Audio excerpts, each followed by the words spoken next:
Everybody, let's move to our seats. Good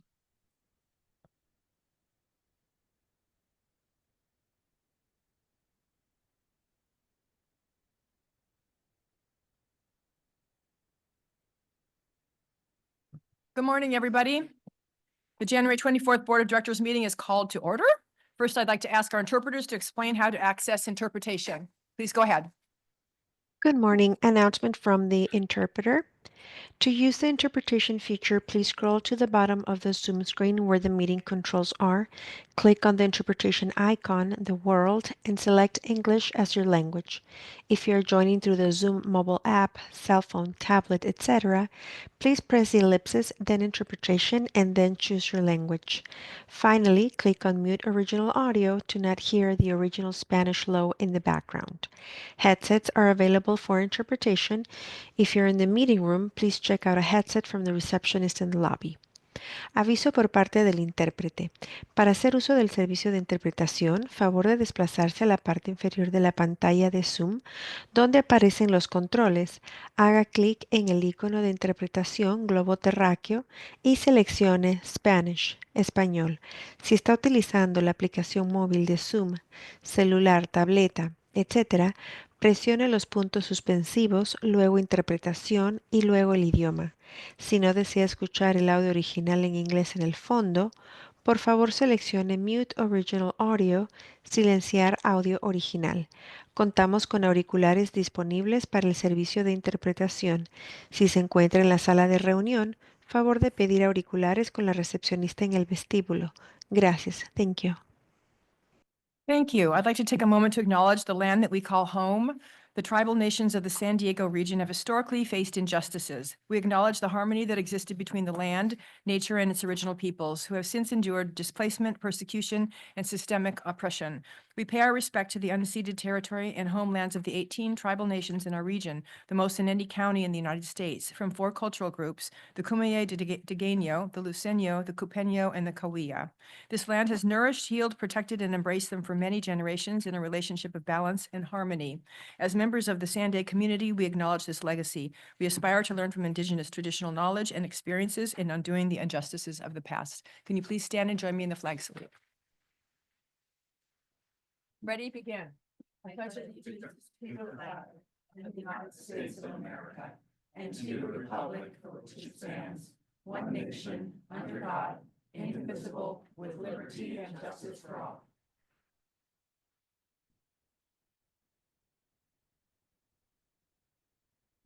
I can turn the page here. Everything's so dry. My fingers aren't working. All right, Francisca, can you please confirm a quorum? Thank you, Chair. We do have a quorum. This morning absent are the City of Chula Vista, the City of Coronado, the County of San Diego, the City of Escondido, City of La Mesa, City of National City, and City of Poway. Okay, we have to be really careful to keep everybody here until we go forward. So let's begin with non-agenda public comments. And Francesca, I'd like you to please call from now on the first 8, and we will trail the rest to the end of the meeting. Thank you, Chair. And I did want to state for the record that the City of National City is present now as well. Okay. Before we move on to non-agenda public comment, as a reminder, no comments shall use loud, threatening, profane, or abusive language that disrupts the orderly conduct of the meeting. Disorderly conduct that disrupts, disturbs, or otherwise impedes orderly conduct of the board meeting is prohibited. For board policy, the amount of time allowed for each public comment is determined based on the number of agenda items, the complexity of those items, and the number of persons anticipated to comment. This allows for us to hear from as many people as possible and to complete our business while we still have quorum. Based on those factors, the chair has determined that today's meeting, each member of the public will be allowed 2 minutes for their comments. Our first public speaker on non-agenda public comments will be Michael Brando, and Michael will be followed by Alan. When I first came here, I came here to talk about the COVID nonsense that many of you representatives pushed in this board and in your own areas. In December, I talked about narrative collapse, that 2025 is going to be the year of narrative collapse. But I also want to build on something good because it has to do with narrative creation. One of the main issues about trust and trust not being present is because oftentimes humans are incongruent. On the inside of a human, they have their interiority, their true thoughts, feelings, motivations, etc. And then they put on a facade, a face to the public. Sometimes it's actually in direct contradiction with what's going on the inside. This is no longer going to work in this era, ERA, that we're moving into. Anyone who's operating like that is going to move into self-implosion. We've seen that happen with Nathan Fletcher. We've seen it happen with Nora Vargas. We'll see it soon to happen to Tara Lawson-Remer. We saw it happen here with Hassan. But this doesn't just have to do with individuals. This has to do with families, circles of friends, institutions, businesses, countries, earthwide. And the good news is that the only way we can move forward is to actually see things as they are and to make the interior congruent with the exterior. And that applies to organizations like SANDAG too. What goes on behind the scenes, the emotional dynamics. I think you're going to talk about some of this in your climate survey later. But when what's going on the inside is congruent in a wholesome way with what's being presented to people in the exterior world, good things happen. My favorite question is, how good can it get? Thank you, Michael. Those are some well thought out comments and appreciate the constructive nature. Our next speaker, I did want to state for the record as well that the city of Escondido is present now as well. And our next speaker will be Alan, who will be followed by Truth. Take a look at that picture I pointed out last week. AB 1054, our lovely governor funded our electric power companies $20 billion with our rate increase, not to prevent wildfires, which is the biggest cause of power lines, but in case they got sued again. Back in 17, my car was covered with ash. This morning, my car is again covered with ash. Somebody's home. What are we going to do about it? When are we going to expand the freeways? The biggest cause of wildfires, biggest carbon footprint, you're going to talk about carbon agenda later on, is wildfires. People's lives, people's homes, photographs, everything gone. It's happening again. Transnet, you promised to expand the freeways. When is that going to occur? I'm looking at East County. How are them people going to survive when you put all these affordable units in, more jam-packed, and yet people can't egress? The second biggest cause of wildfires is the drug tents. I call it as it is. It's the drug tents. Who caused the drug tents? Kamala Harris. Look up Prop 47. She wrote the law, Safe Neighborhood School Act, to fool the people. And what did it do? $950 less, no jail. Do drugs in the street, no jail. She caused all the drug tents. Half the fires are caused by drug people out in their freaking campfires out in the wilderness. Look at 163 near the college. Look at North County.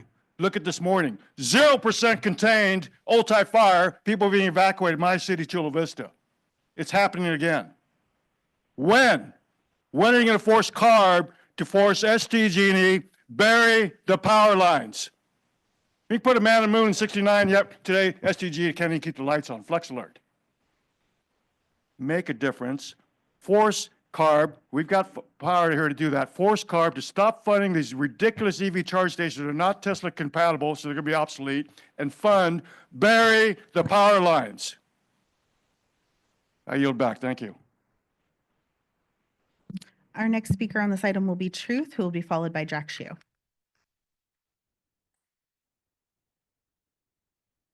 Jack's gotta follow me. I hope no one's been swayed or emotionally manipulated by infiltrators or agitators who come here to try desperately to counter my lawful arguments to protect free speech. And hopefully you guys know what I mean on that. That being said, here's why the restoration of 2-minute speaking time frustrated me. 2 minutes delayed is the First Amendment denied.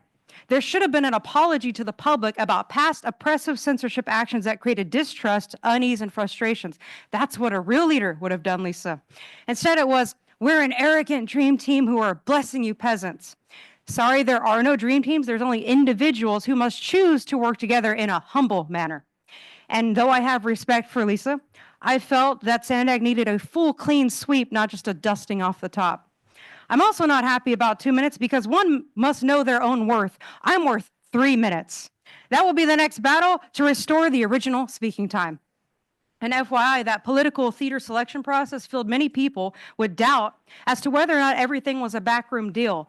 As someone educated told me, it was a vote of no confidence for some of you. 2 cities have even removed council members from their SANDAG seats when they actually were doing a good job. Looking at Carlsbad and Oceanside. Is there any way we can bring Ricky back, because that 8-appointment monopoly may be too much for Esther to handle? To add to Jay Dunn's point about the flags, the law says an American flag cannot fly below any other flag, John. And if anything, there should be some tribal flags, not a Mexican flag there. And Mario, I don't see him. That's too bad. Well, I wanted to tell him thanks for the hospitality after the last meeting because it inspired an idea. It'd be great if at the first meeting of every year, there was a get to know your board event. Even if it was just a 30-minute opportunity with refreshments, of course, very similar to the board retreat. It could help everyone feel more comfortable, build some understanding, and even, get this is really important, it could build trust. Oh, wow, wouldn't that be nice if we had that? Thank you. Our next speaker on this item will be Jack Shu, followed by Purita Javier. 早，我的名字是小龙，我是徐国华。新年快乐，and 恭喜恭喜发财。So good morning, and I'm not going to speak any more in Chinese because somebody who really does speak Chinese is going to catch me on some mistakes. But I did want to say good morning and to thank all of you for serving on this board, and thanking you for all of you who are returning and those who are new. And congratulations to your new team of chair, vice chair, and second vice chair. You guys have a huge job and a huge year coming ahead of you, and I wanted to make some comments this morning. And I also have to tell you, you know, it's a lot easier being on this side of the room and speaking to you because I don't feel that I have the pressure that I have to represent my city or help represent this region. But you do.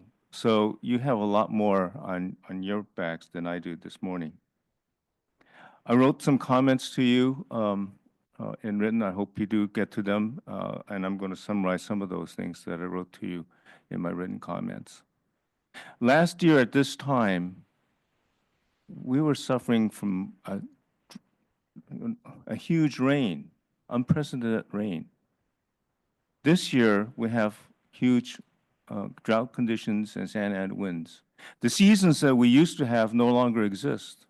That should be a real clear sign that we have to do something. But I had some good news in my letter, and I'll move real quickly to that, which is we can have a plan that works to help alleviate some of that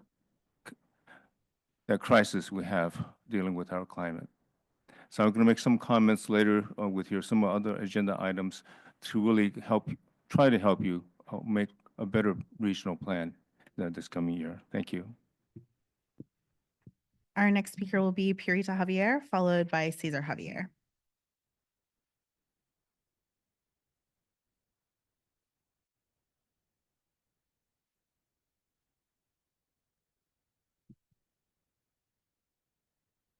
May I request my wife to go ahead? Good morning.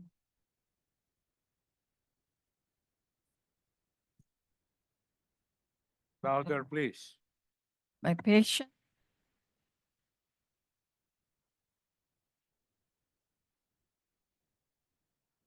Can you put the mic back on, please? Can you speak into the mic? There you go. Thank you.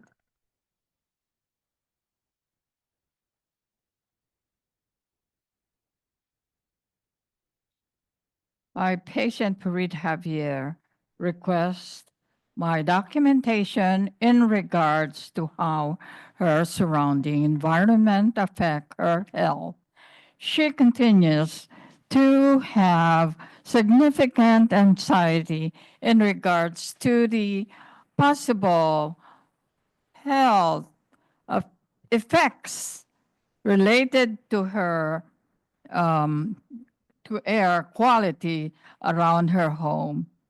Her neighbors have account the use of which may have contributed to adverse symptoms, if not to her health physically, then psychologically. Scoring for depression via the PHO-9 questionnaire is 16, which moderately severe. Scoring for anxiety by the GAD-7 questionnaire is 16 in the moderate anxiety range. She lives in fear in her own home and avoids being outside. This anxiety has contributed to increased forgetfulness and elevated blood pressure. 13 seconds. Show your body language. I hope you could read, understand the body language. We need help. Now my turn. Cesar Javier, they call me Uncle Cesar. CPG, Skyline Planning Group. Can you read my body language? Understand my body language? I think Mayor Gloria is absent. In case, it's a failure of government. Please speak into the mic. My voice, I think. No, because we are recorded also, so people on, Oh. yeah. Again, I'm sorry. That's my first warning today. This is a poor, inefficient governance. Starting from our community, mostly Vietnamese Americans, Cambodian, Lao, Filipino, Chinese Americans, District 9, City, Air Pollution Control District. I believe it's not SANDAG. I just attended the Carmel Valley CPG last night. Poor governance. Councilor Lakaba, no, I disapprove it when it is for survival, decent home, humans, and the thing. The same Air Pollution Control District. Mr. Su is the chair when we attended consistently for 1 year. Failure. Rivera, my classmate too. The mayor, my classmate too. You see what happened now? 1993 issue, Tijuana River. They only conducted the olfactory measurement, including their apparatus. Failure, failure. And now the mayor is limiting, or I mean expanding the Thank you. Your time has expired. Thank you. Your time has expired. Our next speaker will be allegedly Audra, who will be followed by Rita Clement.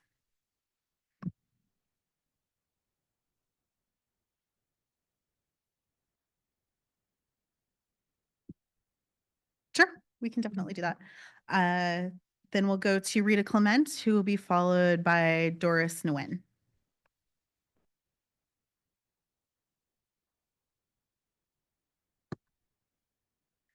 Good morning, SANDAG staff, SANDAG board members, and Chair Lisa Huebner. The 2025 Regional Plan, RTP, must be aggressively related to reduction of greenhouse gas emissions and exceed state minimum requirements. We continue to be in an accelerating climate crisis. Ongoing studies continue to show global temperature and impacts around the globe exceeding previous analysis. We cannot rely on the private vehicle fleet transitioning to all electric to adequately reduce transportation-generated greenhouse gases. This transition will take many decades. We must build a truly viable public transportation alternative that is equitable and will effectively attract trips that would otherwise be by car or truck. We strongly support and applaud the concept plan for microtransit, neighborhood electric vehicle services. These should be funded and implemented as quickly as possible and always be into other public transit modes and the regional system. SANDAG must promote the integration of land use and public transportation, continue to promote mobility hubs, and take all steps to stop land use sprawl. The 2025 regional plan should aggressively implement the land use and transportation recommendations of the regional decarbonization plan. Thank you for your hard work. Thank you. Our next speaker will be Doris Nguyen. And Doris will be our final speaker at the top of the meeting. At the end of the meeting, I will call on allegedly Audra, Blair Beekman, Alex Wong, Paul the Bold, Catherine Rhodes, and the person with the phone number ending in 813. Good morning, SANDAG staff, board members, and Chair Lisa Hibner. My name is Doris Nguyen, and I am a volunteer for San Diego 350. We encourage the board to reduce tailpipe emissions and support mass transit. Transportation is the single biggest contributor to carbon pollution in the state. Highway expansion increases pollution and disrupts natural habitats that are key carbon sinks. Highway expansion induces demand. The more you build, the more people will get in their cars and drive. And yes, congestion lightens for a short while until people decide to hop into their cars and more frequently or move away from using mass transit. Tracking depots and freeways are disproportionately concentrated near vulnerable communities. Funding mass transit and active transportation and developing housing along transit corridors helps people participate in the clean energy economy. It's easier for workers to get to their jobs and therefore better for employers. We all benefit. San Diego 350 recommends key strategies to 1, align land use decisions with goals to reduce driving, avoid housing displacement, and increase opportunities for transit-oriented affordable housing investments, and highway expansion to reach 25% VMT reduction by 2030, which is the CARB scoping target. Shift funding away from highways to public transit operations, including last mile, microtransit, and safe walking and biking infrastructure. We need to get our heads out of the sand and see the climate disasters that are occurring now and those coming for us at a faster pace. Please support mass transit. Thank you for listening and for your hard work. And just confirming, Audra, you wanted to wait till the end of the meeting to speak? Okay, got it. All right.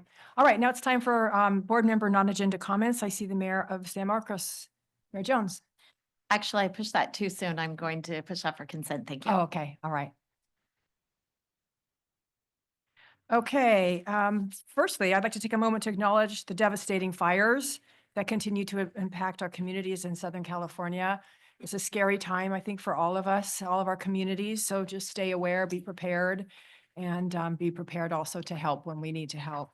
I hope everybody continues to stay safe and support each other as we navigate this very difficult time. I'd also like to welcome some new board members who are here at this meeting. Councilmember Kevin Shin from Carlsbad, welcome. Nice to see you. And we have Councilmember Kent Lee from the city of San Diego, welcome. And Councilmember Fernandez is sitting in for Councilmember Chavez from Chula Vista, welcome as well. Would any of you like to make any remarks? No pressure, you don't have to. Councilmember Shin, yes. Yeah, I just want to thank everyone for my attendance being here. Decade in the Marine Corps and 2 decades in the fire service. I just hope that I'm providing an added value for SANDAG. So glad to be here. Hope to participate in a positive direction for us. Excellent, thank you. Councilmember Lee. Thank you, Chair.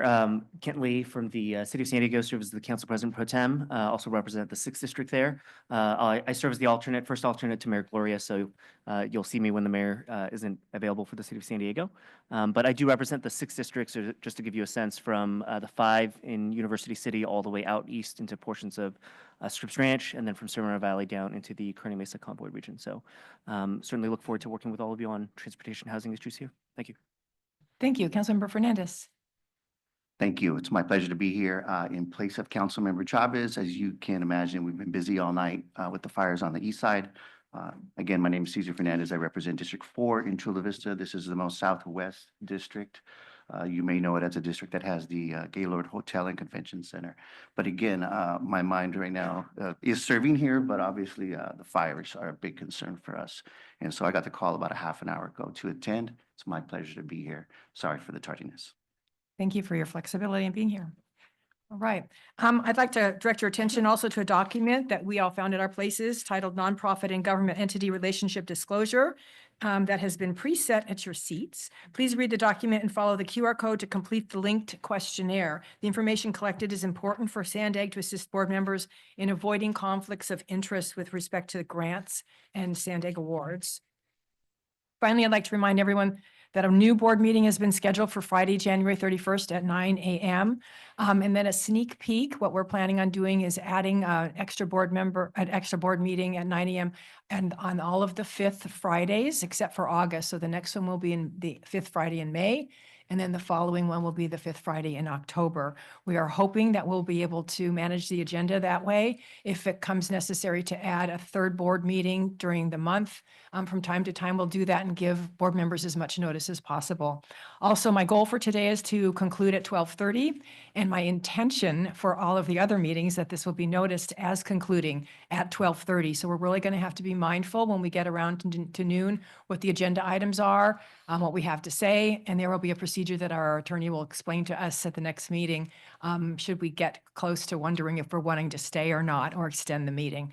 One of the reasons I want to do this is in respect for the Public Advisory Committee, the Policy Advisory Committee meetings, which start at 1 o'clock. And in the past, it's been very frustrating for those who've not board members and drive all the way here and have to wait a couple of hours to get to a PAC meeting or even have it canceled. And it's hard. It's a long day for the board members too, who are here all day for the all morning for the board meeting and then have to stay late. So that's what we're going to do. Okay. So we're going to sometimes look at even the idea of requesting that everybody make their comments really succinctly and perhaps be mindful of repeating yourself.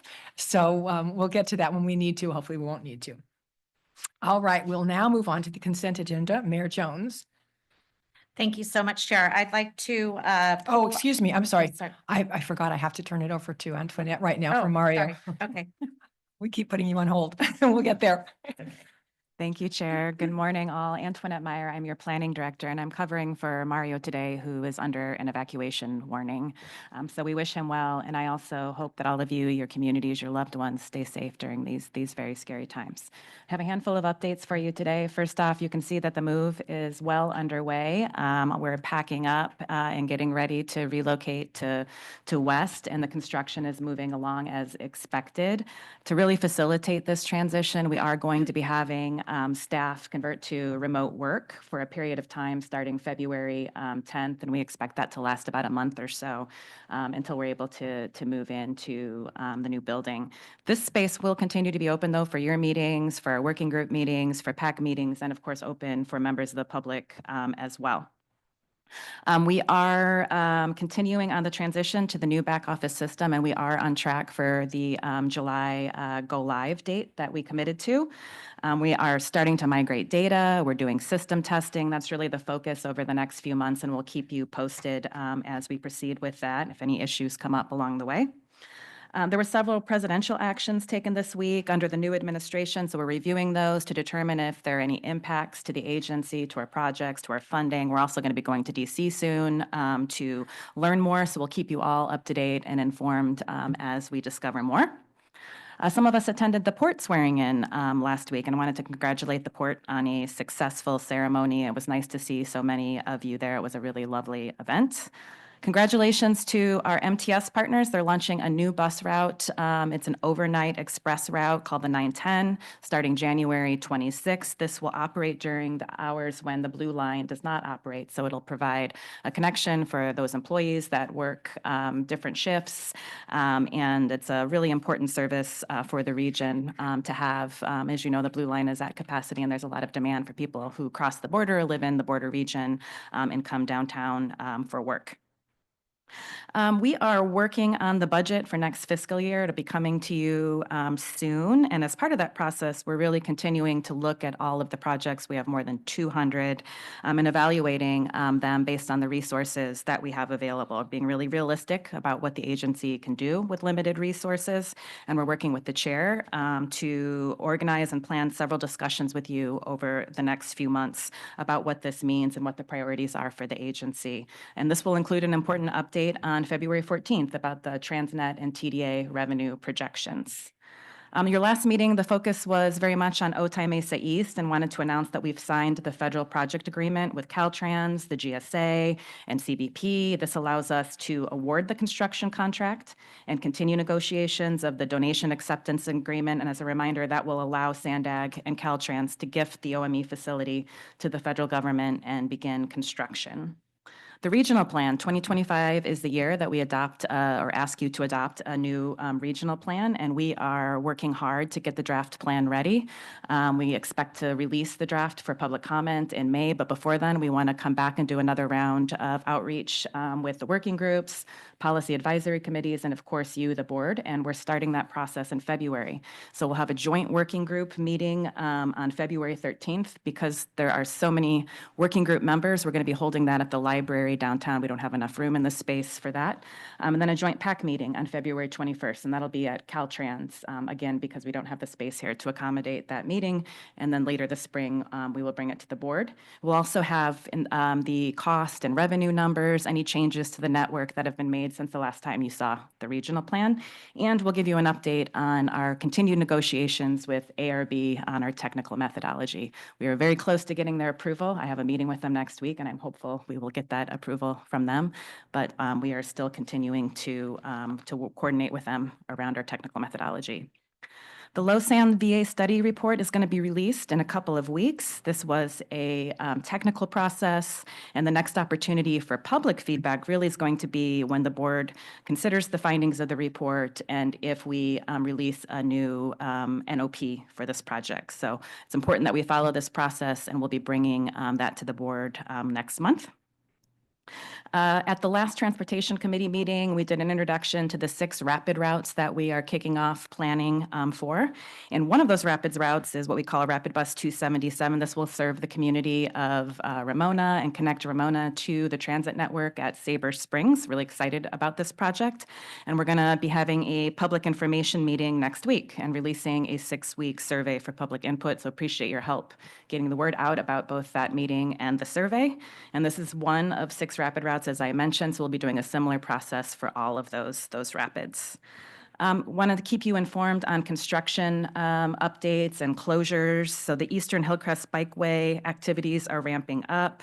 They're doing undergrounding utilities mapping, potholing, and Normal Street is going to be partially closed through the end of 2025. So we're coordinating with the community and the city on that closure.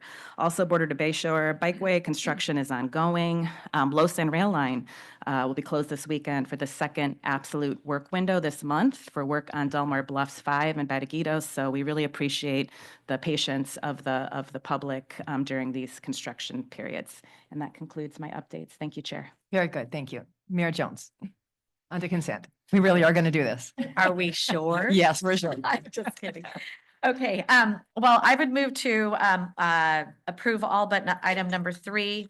On item number 3, I have some questions because we, on page 13, and we had the board had expressed a lot of questions around HNTB, and we had actually, our auditor had actually brought up some questions of the awards to HNTB. And so I'm just wondering why we have an almost $3 million sole source that was approved in August of 2024, because we've been talking about this for quite some time. And so my question is, why are we doing that? And especially when our auditor, and maybe our auditor wants to weigh in on this, I'm not quite sure. But as I recall, I think we still are kind of questioning why we are continuing to use this contractor, and using a sole source doesn't make me feel very good after they've already failed for us on specifically the 125. So maybe some answer on that might be helpful. Thank you. Dave Cortez, please go ahead. Thank you, Mayor. Thank you, Mayor Jones. If we go back in time, HNTB is the designer of record for the Batiquitos Lagoon, and we were heading into construction, and we needed their support through the construction for the design support for any CCOs or any changes to the design. So that was the intent for that sole source. The reason it's called a sole source is because we fund as we go. And so they were contracted through the design, and we needed their support for construction. As soon as we got the money for construction, we added that work to their contract. I hope that answered your question.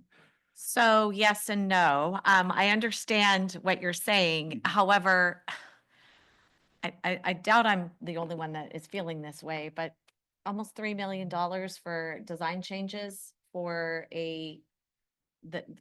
someone that we actually have talked about time and time again, that we're not comfortable. We don't want to, we don't want to remain, honestly, in some ways, until I know that we have followed process and things have happened. I have an issue with awarding anything, and a sole source is even a little more of a sticky subject for me personally. So anyway, I would move to approve the balance of the calendar, all but item number 3, because I will not be supporting that today. Okay, so let me just clarify. So this was an ongoing contract that we had, and so in doing what the Mayor Jones is suggesting with this stop all work, and what are the implications of not? Well, no, I'm not saying that, Chair. My apologies. I have a problem to say that, or I have a problem with us saying this is the only person we can go with for design changes because they're the only one out there, when we already have had them fail on other projects. And we have been questioning this, and then all of a sudden here they are. I don't know how long it's been ongoing, but I guess if it were me, and it's not me that's making that decision, I'm not the director. But if it were me, I would think that you would look at it and say, okay, my board is displeased with this contractor. I need to figure out how to bring in someone else if that's at all possible. And I haven't heard anything about that. I have an issue with it. So maybe it's a personal issue, but it's an issue. So Antoinette, would there you it like is. to weigh in? Yeah, I totally understand your concern, Mayor, and my understanding is that if we don't proceed with the sole source with HNTB, it'll cause delays and additional cost for the agency with the project. So that was the reason for bringing the sole source forward, but understand your concerns, and we really are doing our best to minimize sole sources because we understand the concerns. Well, and I guess at the end, I would like for us to, when we're talking about HNTB, when they are, because we do have a lot of contracts with them currently, until we have something figured out as far as whether everything has been on the up and up on that, I personally don't want to move forward on anything with them. I think we need to just be prudent and making sure that we are proving to the public that we are trustworthy. I mean, we talk about that a lot. So those would be my my comments on that. So again, I would make a motion to approve everything except for item number 3. Okay, we have a few more speakers. If you want to speak, please push the 0, the gray 0. Thank you very much. Mayor Duncan. Thank you. On item number 2 on the consent calendar, the meeting minutes from our last meeting. I had a question. So on that, those minutes, I'm just taking a look at it here. Under item number, let's see. I'm looking at the votes. Okay, on 6B, it has two votes listed as abstentions. Was that accurate? Were those abstentions? No, thank you for catching that. Those were no's. Yeah, so that means these minutes are incorrect. Okay. And then my other point would be on the minutes I wouldn't really mention this, even though I'm very proud of having my new four-year term, but throughout, they start changing my title back to Councilmember Duncan throughout the minutes after listing it as mayor earlier. We will correct No that. big, I know it's just housekeeping, but I do think a little more scrutiny on these very short minutes before they come to the board would probably be a good idea, especially when recording votes. Yeah. Thank you. Good idea. Okay, and Mayor Minto. You got one, Okay, all right. And Mayor Sanchez. Thank you. I wanted to go ahead and second the motion for the balance and then I- move separately on the Well, one actually, pulled. item number 3 is information only. It was delegated action, so I think that means that those were complete, correct? Yes, my apologies. So I've got my comments in the record. Thank Yeah, you. and just for the record right. too, we do know that our independent auditor is conducting an audit on HNTB. We've all been interested in hearing about that, and hopefully it will include, there are a number of different departments in HNTB. I don't know if they all work the same way, but I'd be curious to know about that. So just a little footnote on what to add into your scrutiny of that. All right, so we now have a motion. Well, I understand that the motion has been changed to approve the Consent, consent, and I'll second that motion. with noting your comments. Yes, okay. A motion by Jones, a second by Sanchez. Please vote. Chair, before we vote, we do need to take public comment on consent. Thank you. I'm new to this gig. Public comment, please. Thank you. Our first speaker will be Alan C., who will be followed by Truth. Very good. Okay. Thank you for letting us speak. Yeah, I'm going to first talk about the last minutes and what this board didn't do. Mayor Jones, you brought a very good point. The CEO's making decisions without the board deciding. Because again, last June, this entire unanimous vote voted to make Tijuana sewage as part of the agreement for Otay. And yet, it still has not been done. Pull the PDF. There is not one word in there talking about making the Tijuana sewage, fix the sewage on the Mexico side, because that billions of dollars on our side don't do crap literally when you got the raw sewage, mosquito-driven holding pond between the two. So why don't you make that part of the agreement? Put it in the plan on paper.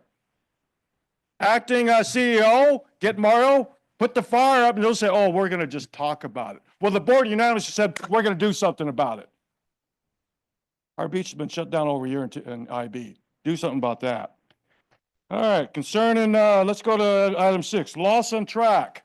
This board also, 3 years ago, because I'm the guy that pointed it out, and a week later, the governor set aside $400 million to start looking at moving the entire Del Mar track over by I-5. And yet this board is giddy about making a second track on the Lawson corridor. What's going to happen when you move the track over by I-5? All the work you did, the environmental damage of the second track at Lawson is going to be taken down again. What a waste of my money and your money.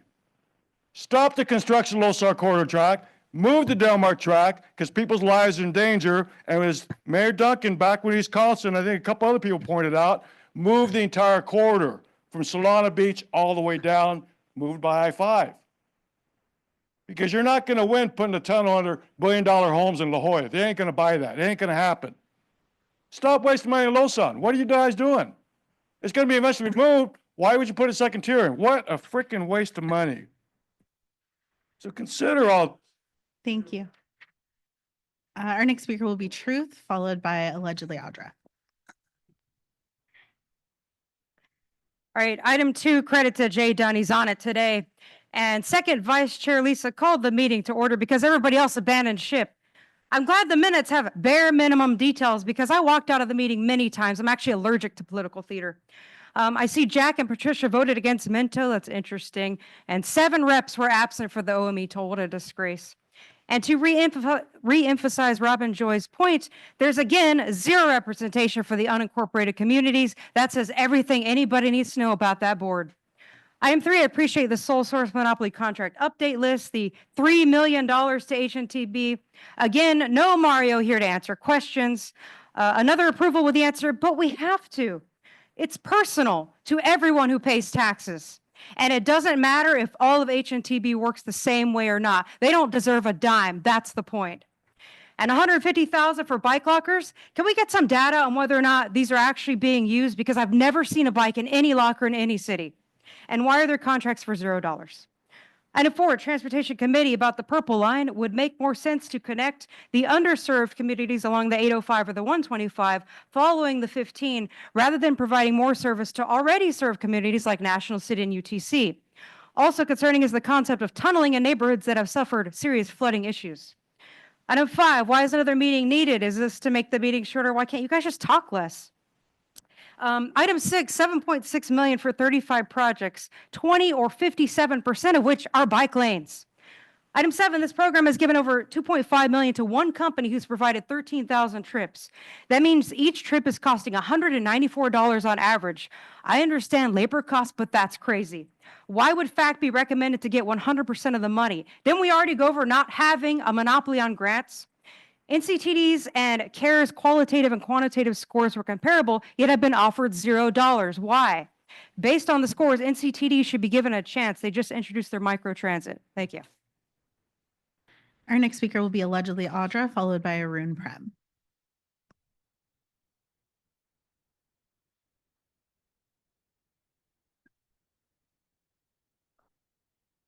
Speaking of your board agendas, you know, last time I was trying to get you guys to understand that you need to be going against this sanctuary status that we find ourselves in.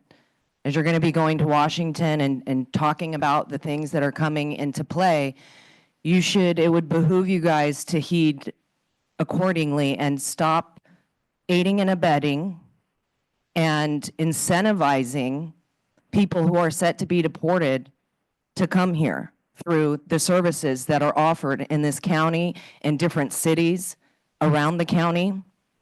Like, we shouldn't be spending $300,000 for a table at an HHS office to help these illegal immigrants. That's ridiculous. It's literally a chair at a desk. Dane, what's going on here? Like, when are we actually going to do something that's good for the county and for your constituents, and not people who commit a federal offense by coming here illegally?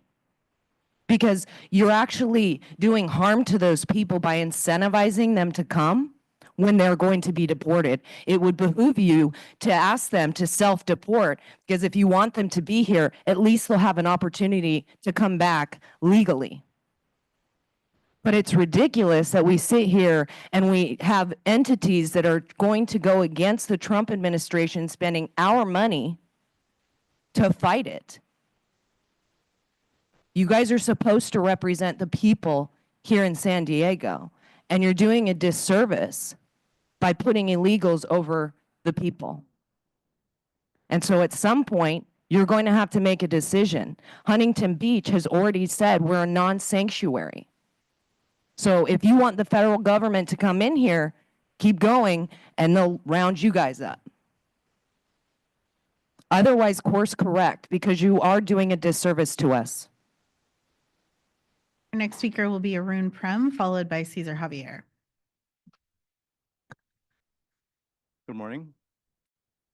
Arun Prem, representing FACT. I urge you to support the TC and the staff recommendation regarding AFA Cycle 2 funds being awarded to FACT. In early 2023, you approved AFA Cycle 1 funds for FACT. It was a landmark decision because it introduced, for the first time ever, on-demand, accessible, county-wide service for people with disabilities, service that was affordable. In terms of equity, inclusion, and fairness, it was a huge step forward. The PUC described this service as a success and as a star. Circulate San Diego awarded it the Momentum Award for Innovation in 2023. We delivered 25,000 rides with low emissions vehicles and enhanced the technology that we used. And this service under Cycle 1 ended June 2024. For cycle 2, which begins in March, and will fund 1 more year of service, we partnered with United Taxi Workers of San Diego in order to extend our service also to San Diego Airport. In closing, I urge you again to support this item. And in addition, I urge you to also find a long-term solution for providing on-demand accessible service for people with disabilities who don't have access to the service like the rest of us do. Thank you. Our next speaker will be Cesar Javier, and then we'll go to Zoom and start with Catherine Rhodes. Thank you, SANDAG. Toast to our successes in the past and mourn the bad and ugly governance. I speak many times that all our efforts as governors, rulers, kings and queens must focus on showing affections to the governed, to you, to me, for all of us. Love of country, because this is the land of the free and the brave. You're not brave. My ruler, my governor, yesterday, today. I hope tomorrow is a better day. I focus this body language, verbal language, Chinese language, Tagalog language, if only to emphasize that we are now in a time, state and condition where you should be putting that alarm, emergency. What is my city doing? They were all smiling at the governing board, Air Pollution Control District, where Madam Nora Vargas was trying to tell them it's emergency time. Proof? She showed you the documents. He signed, it's time for emergency to ensure that there's decent home, suitable surroundings.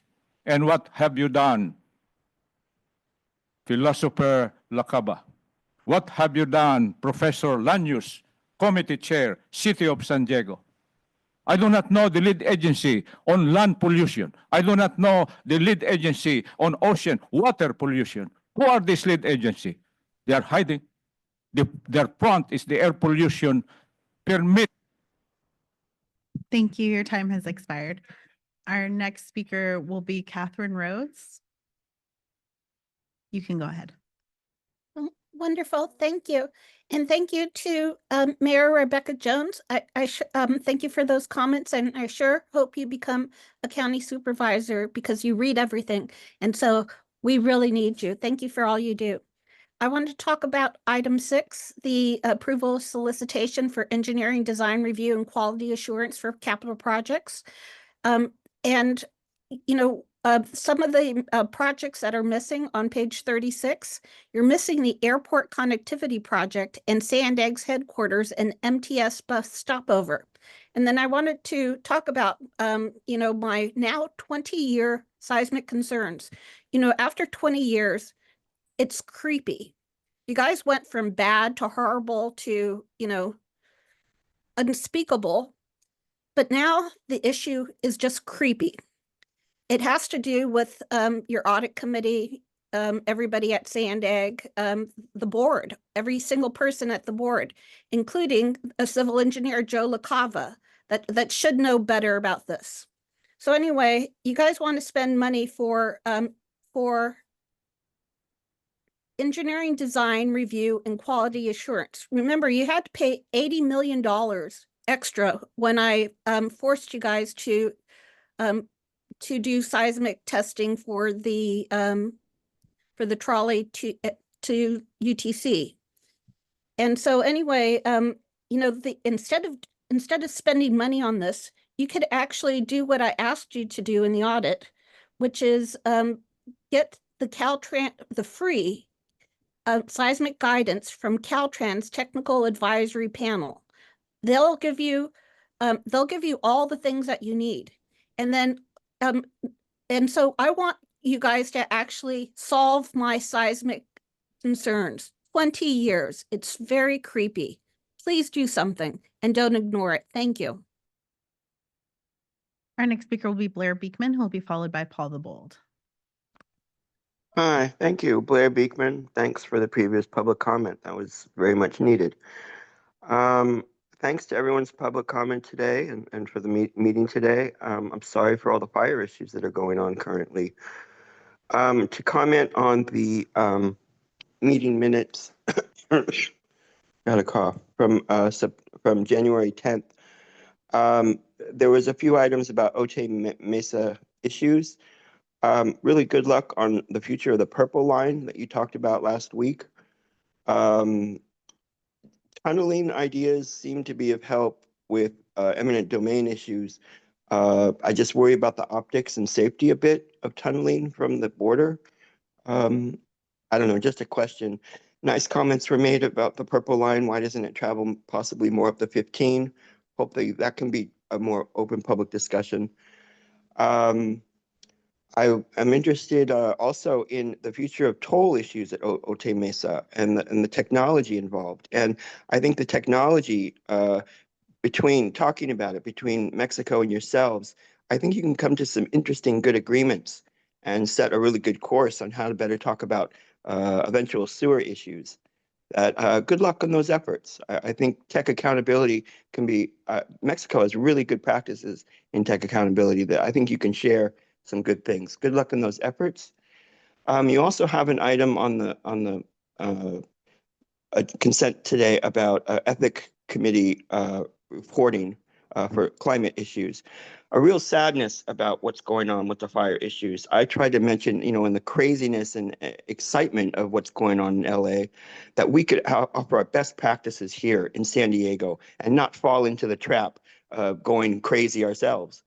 It's nice to say to officials, we don't know how to say that to our everyday community. Let's learn how we say that to our community. Let's stop the fires. Let's make sure we don't hurt ourselves and go crazy on government practice in the future. Thank you. Next speaker will be Paul Bold, followed by the person with the phone number ending in 813. All right. A lot of speakers have commented on the fires. I think the thing that keeps them going is EVs and BESS, which create fires hot enough to melt metal. It's the result of putting in all these basically untested, unproven technologies. Now, number 6, engineering design review. You are not far enough advanced in the project you want to contract for outside help, that we should be spending money on an architectural review process. I don't think we're ready for that. There has been insufficient public input. For example, Chair Hebner was taken aback that Solana Beach was not made aware that one of the proposed Los Angeles routes would result in an expropriating 50 of its properties. It is also an unstable area of Del Mar Fair. It's a nice long list of projects, but we need to know which ones have actually gone through a public comment phase and what was recommended. Let's see.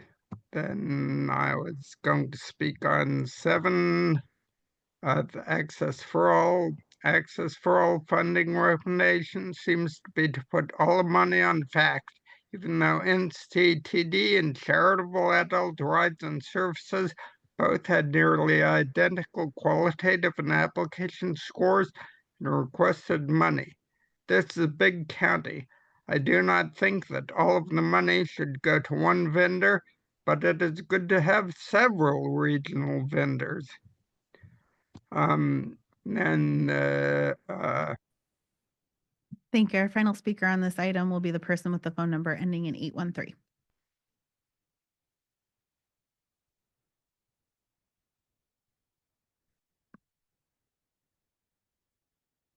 Hi, Consuelo here. Can you hear me? We can. Okay, great. Okay, so here we go. SANDAG. poor and inefficient, incompetent corporate agency that wastes our money.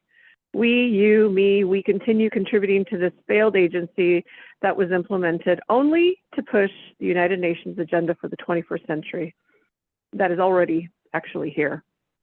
We allow, we give, we allow, we give, we allow, we give chances for our county's people to continue believing in the same agencies that have only a history of being wasteful, reckless, on our dime. The people of our county deserve living in peace of mind, knowing that local government agencies are doing all they can for its people. How disrespectful and abusive the county legislators have been with our hard-earned tax dollars. They don't think twice about burning millions on a special election, but have to vote on things that will better the lives of the county, of the people in our county, like fixing those sewage issues, housing our homeless veterans, making sure our water is clean and our county is safe. Legislators on both sides seem to believe wasting millions is the price we pay for democracy. It's not democracy, it's idiocracy. It's all got to change, and it's going to change soon, and it's up to us. We're all going to be affected. We all already are affected. And yeah, it's the time is now. That's all I got. Happy Friday.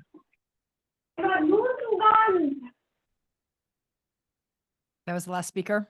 It was, thank you. I want to thank the speakers who spoke actually to the consent item, and hopefully others will aspire to do the same next time.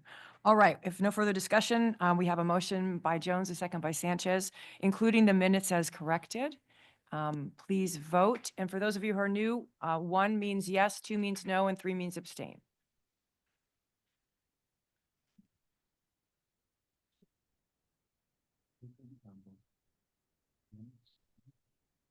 The motion passes unanimously with those members present. Very good. Thank you. Now we move on to the Independent Performance Auditor's Annual Performance Review. I'll now turn it over to Chair Zito and our Independent Auditor, Courtney Ruby. Welcome to you both. Thank you, Chair. First, I'd like to just start out by congratulating the new leadership. Welcome, and welcome to all the new board members as well. Good to see you all. As you know, the Audit Committee is chartered to do the annual performance evaluation as outlined in Board Policy 39. This review consists of 3 areas in the Audit Committee. We look at evaluation of results versus objectives. We also perform a survey, and then we look at the compensation and make a recommendation. On the first item, the results, you can see the performance measures and outcomes starting on page 9 of the attachment in your board packet. As documented, nearly all the goals were accomplished and many exceeded. This was also done in a challenging year when significant unexpected workload was put on the OIPA with the addition of the investigation of the 125 challenges, which is a notable amount of work and well outside of the scope of the audit plan that was approved. On number 2, the survey that we did went to board members, SANDAG staff and management, audit committee members, and OIPA staff. We had about a 50% participation rate in the survey, but I would note that only 7 of 21 board members responded. Next year, hopefully we can do better than that. The survey results overall were very good, and the vast majority input was positive. And beyond that, I think it's worth noting in passing that I've had several staff make comments to me that they find Courtney not only focused on maintaining her independence, but also clearly placing significant effort on remaining objective. This feels like a change from the past, and I believe most of us have experienced that. Public commenters have also noted on several occasions how she listens and is always taking notes to be sure to capture everybody's input, another great attribute. I'd also like to share a comment made by a public member of the Audit Committee at our meeting last week. The member, who is also an auditor herself, stated, "You are building rapport, building trust, gaining and offering transparency to the public. You are doing it in a way that is adding value to the organization at large." Given this, the results on part 3 then clearly demonstrate that Ms. Ruby has exceeded the contract threshold of her performance being at least satisfactory to qualify consideration of a merit increase. We brought Ms. Ruby in at the top of the pay scale with the expectation that she would be a top performer, and she hasn't disappointed. In consideration of a merit increase, there are 3 items taken into consideration: performance over the year, the raise range provided for executive management, and peer comparisons. The peer comparisons that we performed were also in part of your board attachment is the last couple of pages. For your information, Ms. Ruby started at SANDAG with a compensation of $256,000 on July 1st, along with all of the SANDAG employees. She was given a 3% COLA adjustment, which raised her compensation to approximately $264,000. Using the measures I stated above, the audit committee is recommending an increase to $267,000 retroactive back to the anniversary of her hire date. With that, I'm happy to answer any questions. Thank you so much. Before questions, we're going to take public comments. Francesca. First commenter will be Alan C., who will be followed by Truth.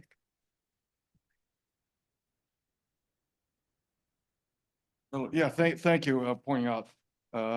Concerning the audits, we have multiple audits concerning the 125 toll. Thank you, Mayor Jones, for pointing that out. And yet it's still the same program, just like the sewage, just like everything else. You have not followed through what the voters demanded. Since '88, we've been paying transit tax for free ways, not 15 toll road, not 15 toll road, and not eventually on the 2025 plan, which I wish the auditors would point out that your 2025 plan still shows every freeway remove lanes, convert to managed lanes, which are toll roads if you do not carpool. It's on the 2025 plan. You still have not changed that either because they're doing stuff there this board is against, and yet it's still on the plan. The sewage, the 125 toll, permanent toll road. Coronado tolls back.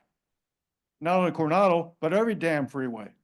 Look at your 125 regional plan, SANDAG regional plan. It's in my signature link. I sent you the email this morning. Click that link. That is SANDAG document that shows every freeway convert existing lanes into managed lanes toll road. Does that go against what we demanded since '88, and we're still paying another 20, 40 year tax to expand the freeways, fire egress? The biggest climate footprint is what you guys do is making every freeway into a parking lot. How's that helping the environment? Because we're not going to take your stupid, empty, contagious bus.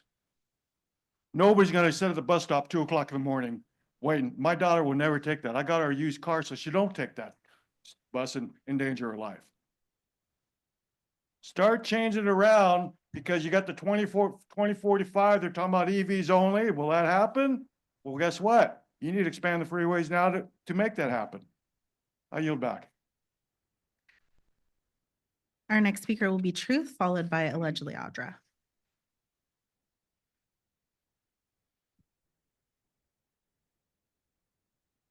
All right, audit team, you get to hear me repeat some points. The part of the agenda where it alleges limited resources is inaccurate because SANDAG's been putting the people's tax dollars in the wrong locations. That's why there's an audit team. There was nothing in the review about relaying information to the public or responding in a timely manner to whistleblower reports.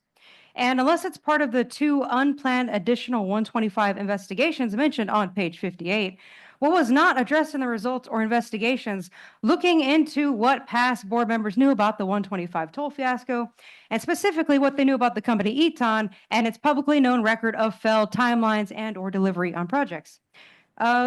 This is what I have to say about this, I guess. Move forward unless we acknowledge what has happened. And so these things have happened, and if we're not careful, they will continue to happen. But That's somebody named Monica. The performance expectations are pretty good. Everyone at SANDAG should be following very similar standards of conduct. I've read every single one of the audit reports referenced, and thank you guys for making me do that work. They were all necessary. So getting to the performance evaluation part of the item, Courtney Ruby has shown me that she always listens to people, including to every public comment relevant to the audit team's work. That's why she undoubtedly racked up at least 3 books worth of notes.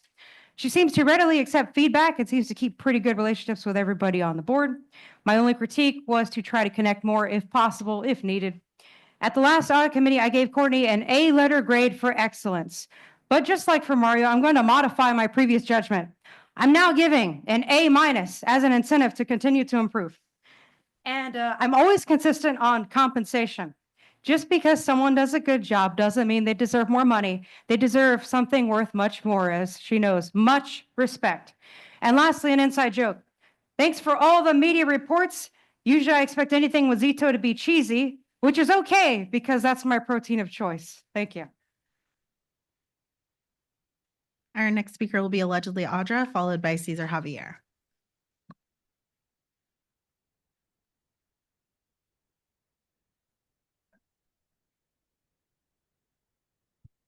Oh, we should not be giving raises to people who are pushing a United Nations agenda that is set out to make us pay to drive on roads like Alan has talked about that we shouldn't have to pay for. We shouldn't be bringing in toll roads. We shouldn't be bringing in a vehicle miles traveled type of a thing, putting people into an electric vehicle and then saying, well, but we're only going to do that for a short time because we got to get them out of their cars.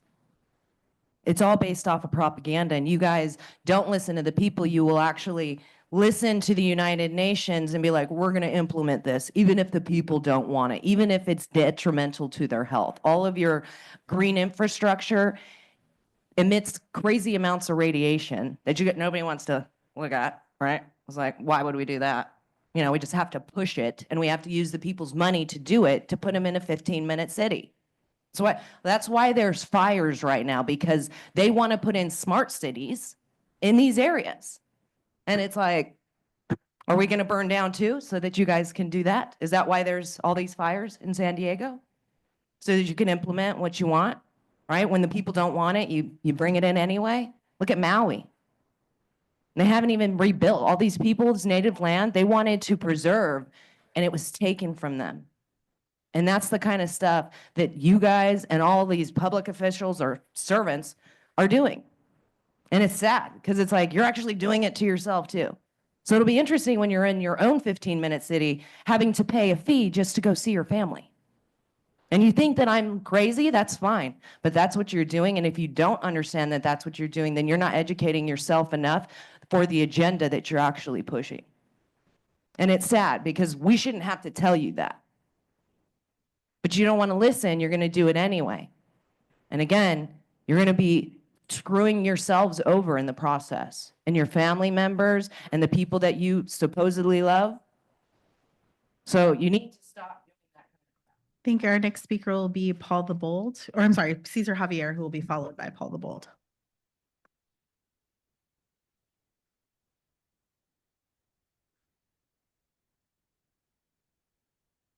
Cesar Javier, I am speaking like a doctor.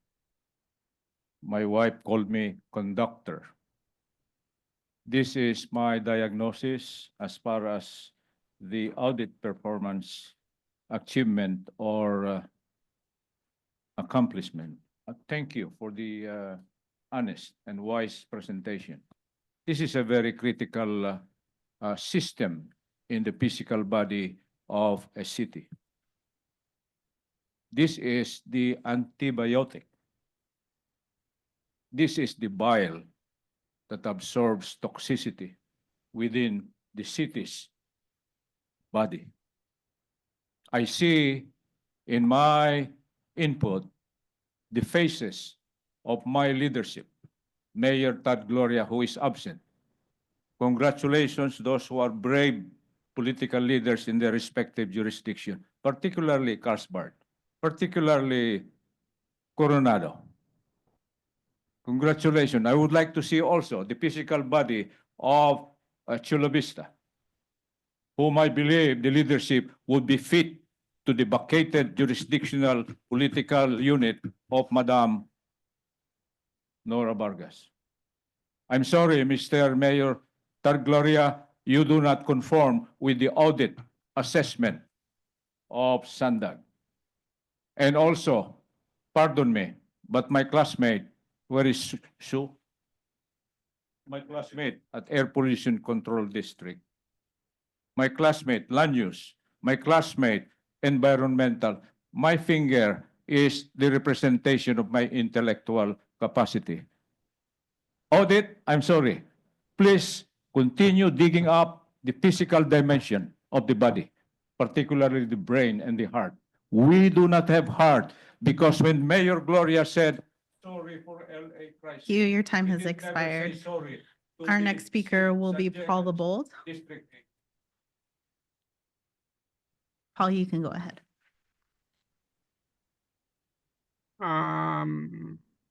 Paul Bold. I think that Courtney Ruby should be rewarded for doing investigative work over and above purely auditing work. I think she's doing a great job. It's a pity that only 7 board members bothered to fill out a survey on her performance.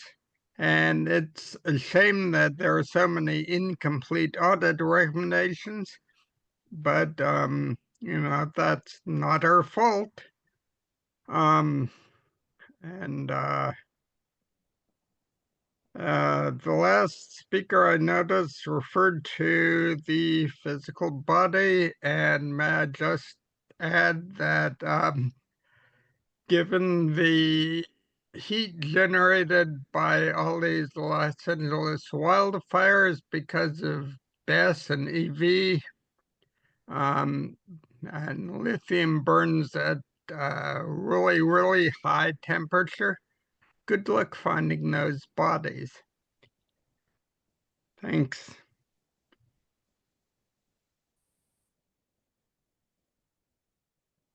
Speaker will be Catherine Rhodes, who will be followed by Blair Beekman. Hello, this is Catherine Rhodes. You know, when Courtney first came there, or Miss Ruby first came there, you know, I had my July 11th, 2024 letter to you regarding SANDAG ongoing corruption due to no action taken and purposeful lack of audit investigation, and at that time dismissed my 19-year-old seismic concerns through the whistleblower hotline without backup documentation except to incorrectly state my concerns regarding the active Rose Canyon fault zone are refuted, not substantiated, and out of jurisdiction. Of course, all that was wrong. So anyway, now, you know, I used to say an F, but then now I'm giving her a C, but I don't think that she should get any raise unless she could answer these very basic questions. You know, I actually got a meeting with her, and then they sent me to the civil engineer, Omar Atayi, but they talked to me, but none of my issues were done. So these are my questions for the auditor before she gets a raise. Are you going to confirm that you have to have 50-foot setbacks, not 25-foot setbacks for projects that cross active faults? That's it. That's the question. Are you going because in your documentation for the airport connectivity project, you said it's 25 when law is 50. The next is, are you going to do third-party reviews on your geotechnical investigation for the MTS bus stopover in SANDAG headquarters? When will the third-party reviews be sent to the state geologists for their approval? You keep on trying to say, you know, you have to, like, I want you to do seismic reflection testing, only because I think that's what the state geologists would require you. So are you going to, you know, get the Caltrans Technical Advisory Committee? Thank you. Our next speaker will be Blair Beekman, who will be followed by Consuelo. Hi, Blair Beekman. Thanks for this item. I think how we build the future of SANDAG will rely a lot on building trust with our audit department. The work of Mario, being a former accountant, I think can provide a no-nonsense, straightforward way to address issues that I think we're looking forward to, that I hope the audit department can work well in tandem with that. It was mentioned at the audit meeting last week that if we don't do our auditing well, we don't build trust. We don't build our good SANDAG future. So good luck with how this item worked, what you talked about with it today. I just wanted to quickly offer as broad concepts of how auditing can be a part of our holistic, organic future of SANDAG. It was very nicely mentioned today that the future, we need to work on mass transit issues again and really want to work on them. I think COVID created a situation where it really said we're trying to end public transportation. It was surprising that happened, and I think we have to acknowledge that and learn to work with that and try to really invite back the goodness of what mass transit can be doing. So thanks for public comment on that earlier today.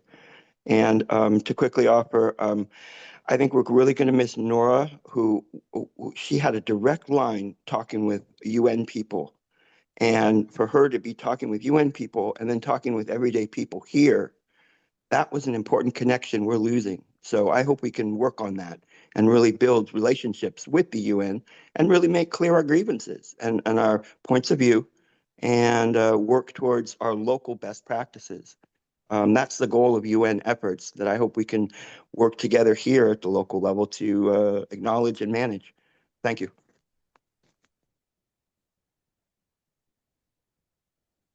Final speaker on this item will be Consuela. You can go ahead. Whee! Wow. You really think that's what the UN is about, Blair? Oh, brother. Look up Rosa Corey. Look up all the videos. Do research. Do more research on that topic. We don't want the UN agenda here. With that being said, SANDAG wastes precious time and money on these audits, and there's still not much improvement. Overall, yeah, touching on what Ellen C. was talking about, it's kind of like they're moving incrementally to get everyone out of their vehicles, penalizing the people, whether they be in a gas guzzler or lithium bomb EV. Have any of you did the research on how destructive these electric vehicles are, and have been? So the fires that are still burning in Los Angeles are due to every other car being an EV, especially in the Palisades. So I guess I'll be generous and give SANDAG a big fat F instead of an F minus. Until the day they admit they exist only to assist in implementing the UN agenda, I will never give this agency anything more than an F.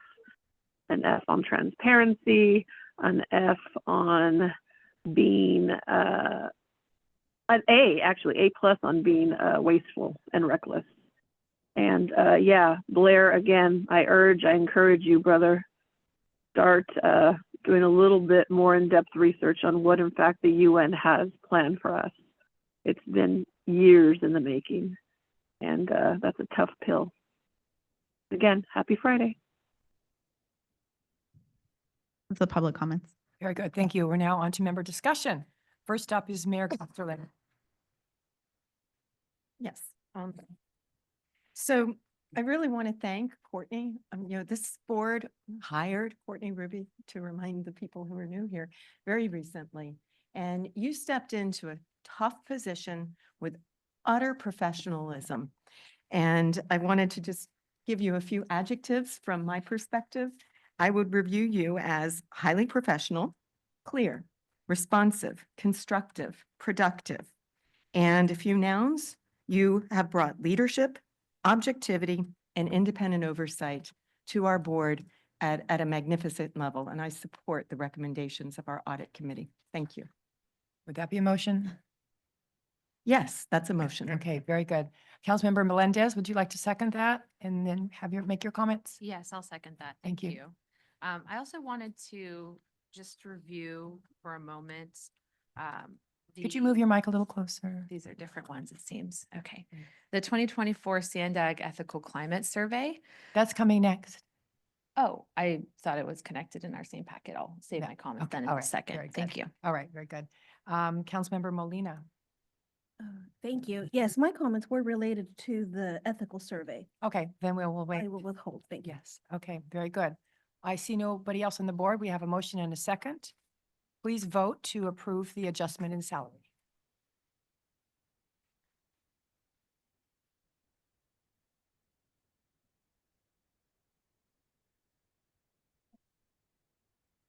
Motion passes unanimously with those members present. Very good. Thank you. And now we will move on to the ethical climate survey. I'll turn it over to Courtney Ruby. And thank you, Chair Zito.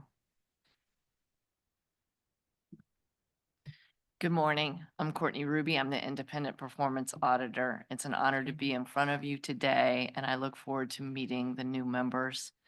And today I'll be presenting the 2024 SANDAG Ethical Climate results from our Ethical Climate Survey.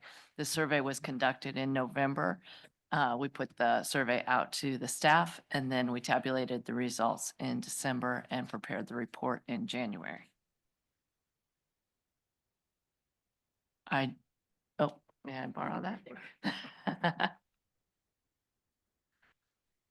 So what is the Ethical Climate Survey? It was created in 2006 by the Institute for Local Government and the International City County Management Association. This, I believe, is the 4th or 5th time as the Chief Audit Executive that I have administered this survey to the organization that I served as the independent auditor for. The survey is designed to measure the degree to which ethical standards influence organizational and individual decision-making and helps to identify potential blind spots that may need to be addressed. The questions were developed by the ILG and have not been modified, so the survey questions. We did provide open-ended questions that I'll talk about in detail at the end of the presentation, but the survey questions come straight from the ILG. Answers are assigned a point value to provide a clear picture of the ethical culture of the agency. It measures employees' perception of an agency's culture at a point in time. It's grouped into 3 sections: employees, management, and elected officials. It evaluates accountability, responsiveness, integrity, trust, fairness, communication, and leadership. We had an amazing participation rate. 46% of SANDAG's workforce filled out this survey in its entirety. So that's approximately 196 employees. Over 52% of those employees provided comments to the open-ended questions that we included. The 2020 survey, I just want to make a point of this, did occur in the early stages of a leadership transition. So as you look at the results, you really want to make sure that you're looking at it through that lens, that it covers 2 executive teams. The survey established an ethical baseline for SANDAG, which is very important, and over time, it will help assess the changes in the agency's ethical culture. The next 2 pie charts give you an idea of who participated in the survey. This one is based on years of service, and you can see that we had a good representation across all years of service, as well as all staffing roles. And want to note here in relation to staffing roles that over 100 people in the front line, so that's everyone who is not a supervisor, participated in the survey. So what are the results? Well, the results tell us that SANDAG has room to improve. The overall score was a score of 181 out of 300, and the ILG does categorize that as medium, meaning, as I stated before, that SANDAG has room to improve. We also noted that the employees' perceptions of their own ethics are better than their perceptions of the ethics of management and elected officials. Now, I think that has always been the case every time I have administered this survey. I do want to note that employees' perceptions did not change across whether their staffing roles or their years of service, and except one thing, that the new employees did rate elected officials higher than any of their counterparts. But other than that, as you'll see in these charts, and I know they're hard to read, but you'll see this is across years of service, that all the categories are the same, except you'll see in section 3 that new employees ranked elected officials with a medium score. For whether the staffing roles, it was consistent across the board. It didn't matter what staffing role you were in, the category that the survey participants ranked was the same.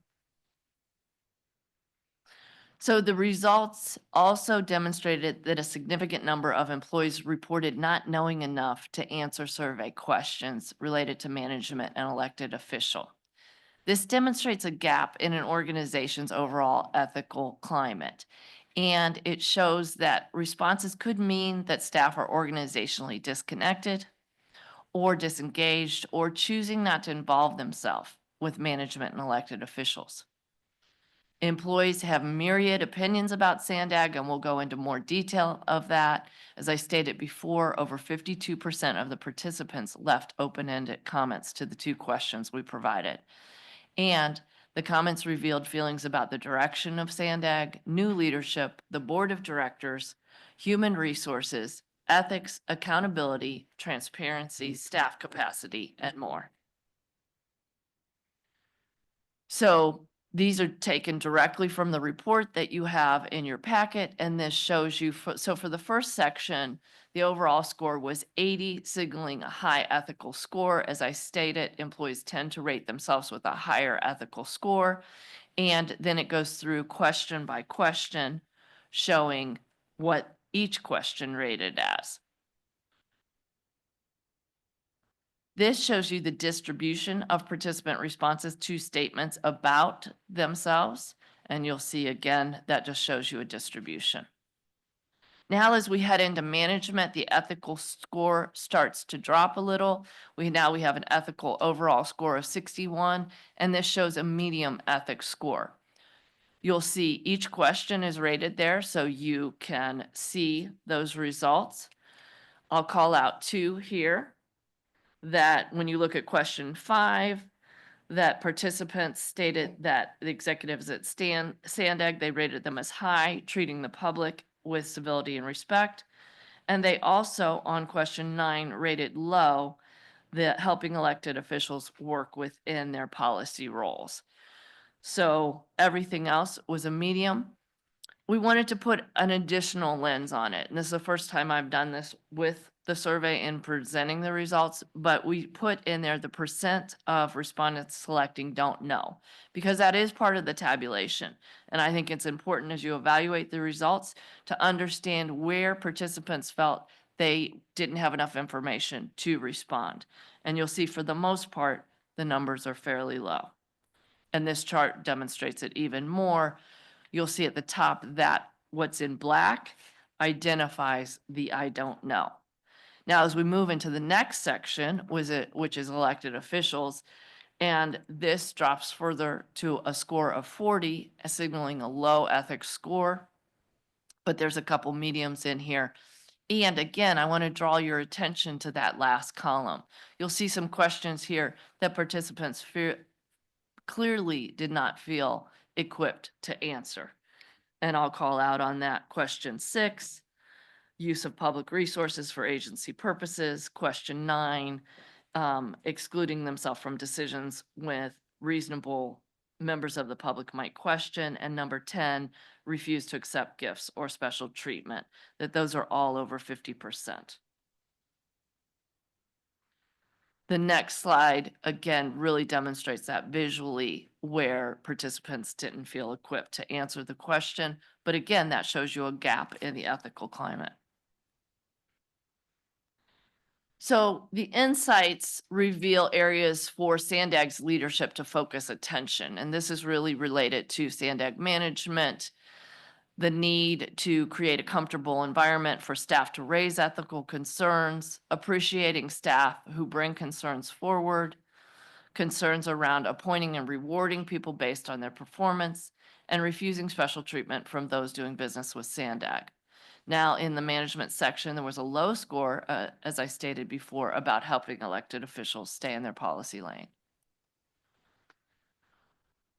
These employee perceptions suggest a need for SANDAG's leadership to reach out to employees regularly to affirm their rights and responsibilities to respect ethical concerns, ensure a safe and responsive reporting environment, and reflect on how their actions contribute to SANDAG's ethical environment.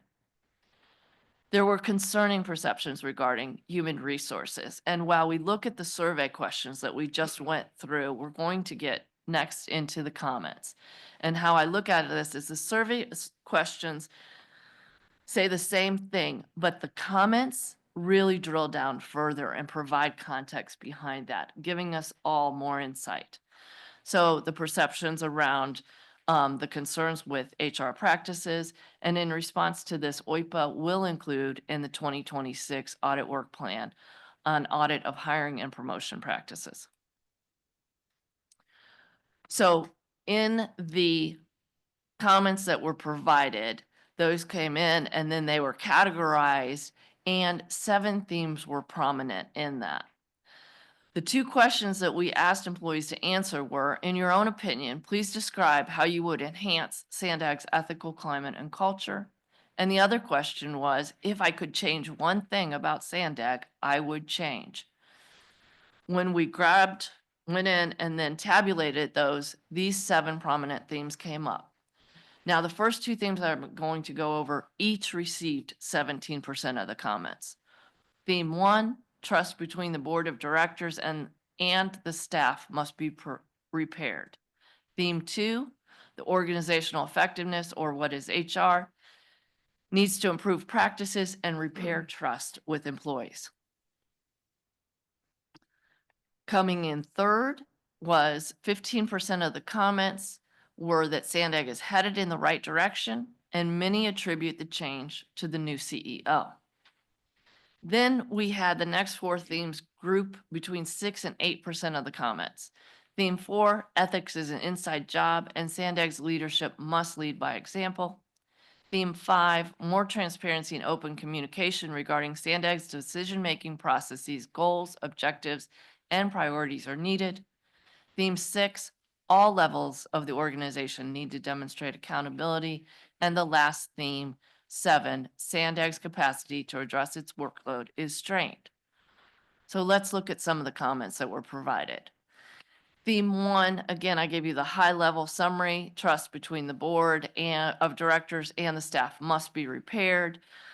The culmination of those comments were the board at time openly disparages SANDAG and repeats misinformation or incorrect information publicly, appearing to distance themselves from SANDAG's work, thus seeding frustration, disappointment, and mistrust with the staff.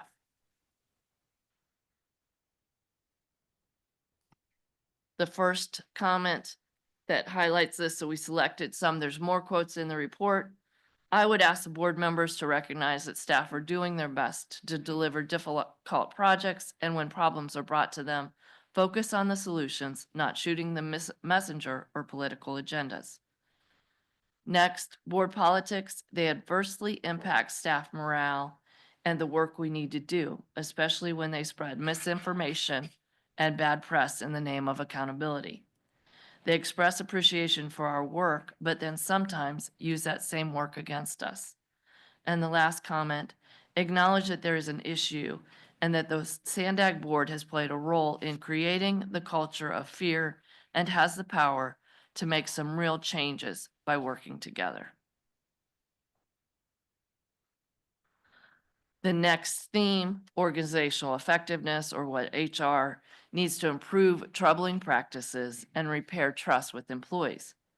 This includes hiring and promotion practices, an accountable performance management system with corresponding consequences, and a reliable and ethical HR complaint process. Some of the comments that summarize these feelings were the first, despite being a data-driven organization, performance metrics for individuals are seldom evaluated using available data, further undermining transparency and accountability. There's a culture that harms staff and tries to hide and silence complaints and problems through unethical means. And last, allow for open competition for positions and not appointments of positions or promotions for hand-selected individuals. Lack of consistency in hiring and promotions creates an environment of favoritism. Theme 3, SANDAG is headed in the right direction and many attribute the change to the new CEO. Comments include, I'm thankful for new leadership. Previously, the agency was headed in the wrong direction. The staff are too overworked and too under-resourced to spend time concentrating on being deliberate with climate and culture. And it has been a priority of, and it has not been a priority of past management. Next, I think it's going in the right direction. I'm new to this organization, but I'm surprised by some of the sentiments from the board and public. The staff I work with are some of the best I've worked with. And last, the new CEO is already starting to change the culture tremendously, simply by questioning why we do what we do and not just simply taking answers at their face value. We included a question at the end of the survey to gauge whether SANDAG employees felt SANDAG, what direction they felt SANDAG was headed in. And you'll see here that 64% stated the agency was headed in the right direction. Back to now the last four themes. Theme 4, ethics is an inside job and SANDAG's leadership must lead by example. Employees want more practical ethics training and a safe and encouraging environment for SANDAG employees to report wrongdoing. Comments included, eliminate a retaliation culture and encourage employees to speak up. Leadership tends to discourage dissent, fostering a shoot the messenger mentality. Executives primarily seek affirmation, and those who express concerns or propose alternatives frequently face professional repercussions. The culture prioritizes compliance with leadership directives over practicality or advisability. There's a difference between being encouraged and expected to do something and actually feeling comfortable about doing it. Theme 5, more transparency and open communication is needed regarding SANDAG's decision-making processes, goals, objectives, and priorities. There is becoming more of an outright emphasis on transparency, which is good. I would encourage leadership to be more considerate of the day-to-day work that frontline employees face.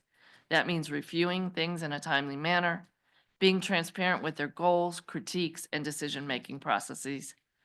When they are non-communicative, it erodes the trust between employees and their managers. And last, I would enhance SANDAG's ethical climate and culture by promoting transparent decision-making, encouraging open communication across all levels, and ensuring that ethical training and resources are accessible and regularly updated. Theme 6, all levels of the organization need to demonstrate accountability. This includes the board of directors, executive management, and department directors in setting expectations and tone, owning roles and responsibilities, taking responsibility for the results, and collectively working together to move SANDAG forward. Some of the comments included the us versus them mentality. This is apparent not only within the agency, such as between departments, but also between staff and board of directors / elected officials. We should try to foster more of an attitude of cooperation and teamwork between departments. And last, the leaders need to learn long-term success comes from blending efforts to complete tasks with efforts to develop people who are needed to complete the task. People who feel valued and feel they are a part of a positive effort will stay longer and will help develop others on the team. Theme 7, SANDAG's work capacity to address its workload is strained. Evaluate SANDAG's capacity to ensure the organization can effectively meet its mandates, special projects, requests, and the demands of process improvements while retaining and investing in staff. Some of the comments were, our established headcount to carry out all of the work on our plate. Is it the right amount? The thinking that we can continue the same heavy workload without adding additional resources. For years, staff have been overworked and overwhelmed. This has led to frustration and a lack of work-life balance. It has also led to an increased attrition rate. I believe that this philosophy has also contributed to a potential lack of ethics in order to deliver results faster. And last, I would change how overworked staff is. Most of us are stretched to the limit with little capacity to take on new / extra work or implement process improvements. So what does it mean? The ILG puts this in their survey in relation to how the results tabulate. So based on a high ethical climate rating, a medium, or a low. Overall, we know that SANDAG was rated in the medium category, so I'll just touch base on those. So the recommendations are to evaluate the areas of weakness indicated by the questionnaire and considering targeted remedial actions. analyze the messages that staff and others receive and send about ethics, review the agency's policies, including the criteria by which staff are evaluated, and last, consider whether having a code of ethics would be helpful for the agency. For next steps, first, this is an opportunity for the board and management to consider, as the survey tool recommends, evaluating the areas of weakness indicated by the survey and considering targeted remedial actions. OIPA will be doing a couple things in response to the survey. First, as I stated, we'll be including a hiring and promotions practices audit in next year's audit work plan. We're initiating a Let's Talk Ethics lunch series beginning this quarter, where I will host a quarterly forum to discuss ethics in the workplace with guest speakers and interested case studies. We're also rolling out a new third-party whistleblower hotline that will include 24/7 ability to take the hotline complaints on your mobile app, on the web, as well as a 24/7 call center. And lastly, as I stated, in 18 months, we will do a follow-up survey and then report out on any changes in SANDAG's ethical climate survey. And with that, that concludes my presentation, and I'm happy to take questions at the appropriate time. Thank you. And Chair Zito, do you have anything you'd like to add? Yeah, thank you. Thank you, Courtney. And on behalf of the Audit Committee, do want to thank the OIPA's office in doing the survey. It's clearly very useful information to have. And I wanted to note that the Audit Committee fully supports the next steps as outlined in your presentation. I also wanted to make a couple of additional comments, just given that my current term as Audit Committee Chair is coming up to an end here, I believe. And we have some new board members, and I wanted to reflect back on a couple of things that are exposed by the survey. And I'll try to do it without too much cheese. But I wanted to point out that, the purpose of the survey is to understand what drives and what are the motivating factors, as Courtney said, of the ethical behavior in the organization and what's going to help contribute people to behave in the correct manner. And it's worth pointing out that the number one theme that was brought up was the relationship between the board of directors and staff and the need of that being repaired. Because one of the more difficult items that I've had to deal with over the past 4 years as my chair and being an audit committee is just dealing with misrepresentation of audit results. And that's been quite a challenge. And one of the reasons it's a challenge is because if staff goes out there and feels that audit results are going to be misrepresented and they always get flamed over something, it's going to make it harder for them to feel cooperative during an audit. And there's lots of other poor behaviors, whereas audits really should be something that, while they can be a pain in the butt, should be relished as an opportunity. Hey, this is an opportunity to make me do better at my job. Someone's going to come in and help me do that. Should be a positive thing. It's worth noting in this, it's, when I talk about misrepresentations, it's not necessarily just wrong statements. It's also can be implication, can be just as harmful as a misstatement. A hypothetical example going way back, so hopefully I don't get anyone too upset, is like on the P-card audit, if somebody's approached by a reporter as a board member says, well, aren't you worried that due to the findings of this audit, there could be lots of fraud and misuse of agency funds? And a poor response would be, yes, I'm very concerned. We need to make sure we dig as far as we can and hold everybody accountable for things that have gone wrong because of the implication. A good answer would be, well, the good news is the audit did not find any fraud, but we clearly have things that need to be fixed, and I'm fully committed to getting all of these addressed with our staff. So just as an example, it doesn't mean we don't hold people accountable. I will freely admit that I have some remorse that we don't have a couple of the former executives here that I could recommend that we shouldn't have here anymore because of the very poor job that was done around the Deloitte and A to B contract issue that we have, which was just a poor job. It wasn't found to be fraud. It wasn't found to be misuse. It's just somebody did a bad job and shouldn't be doing that job anymore. So I wanted to bring that up so people can think about that and make sure that as we go forward that we work on this and we do the best that we can to make sure the agency is progressing and going forward in a positive way. Thank you. Thank you. Before we go to member comments, we'll go to the public. Francesca? Thank you, Chair. Our first speaker will be Alan C., who will be followed by Truth. Oh, thank you, audit team. It's great you did this survey. Yeah, of course. Listen to your employees of what needs to be done. Survey sent out employees, but don't lose your job. Don't risk your promotion when you do this audit. So hopefully you keep that in mind of how true this audit survey is actually taking place. I'm going to take a look at a couple items. Insights. You mentioned a low score of helping elected officials to stay out of their policy lane and out of day-to-day operations. Let me correlate that a couple of slides later when you pointed out participants' comments. Trust between the board of directors and the staff must be repaired. What you correlate them to? No.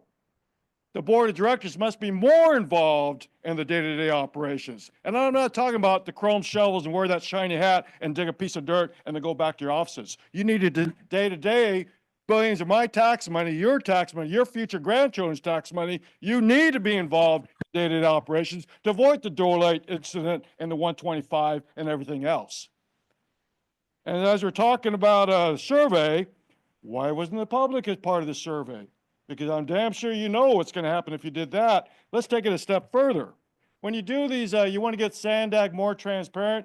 Thank you for putting out next board agenda on the table. That's phenomenal. To do stuff like that, transparency, that's great. Let's take it a step further though. Let's get more people, not Alan and the same 5 people here every day. There should be 50 people every day voicing out their concerns. How do you do that? Let's get the people when you go to your news stations and point this out or that out. Why not have the news station put a little ticker at the bottom, the next SANDAG meeting, possibly include the YouTube link, or I'm sorry, the PowerPoint video slide, so more people of the public can get involved. Thank you for giving us 2 minutes. Thank you for more transparency. I see a little more openness there, but let's take it the next step. How many people we got in this room? How many people we... Thank you. Your time has expired. Our next speaker will be Truth, who will be followed by Jack Shu.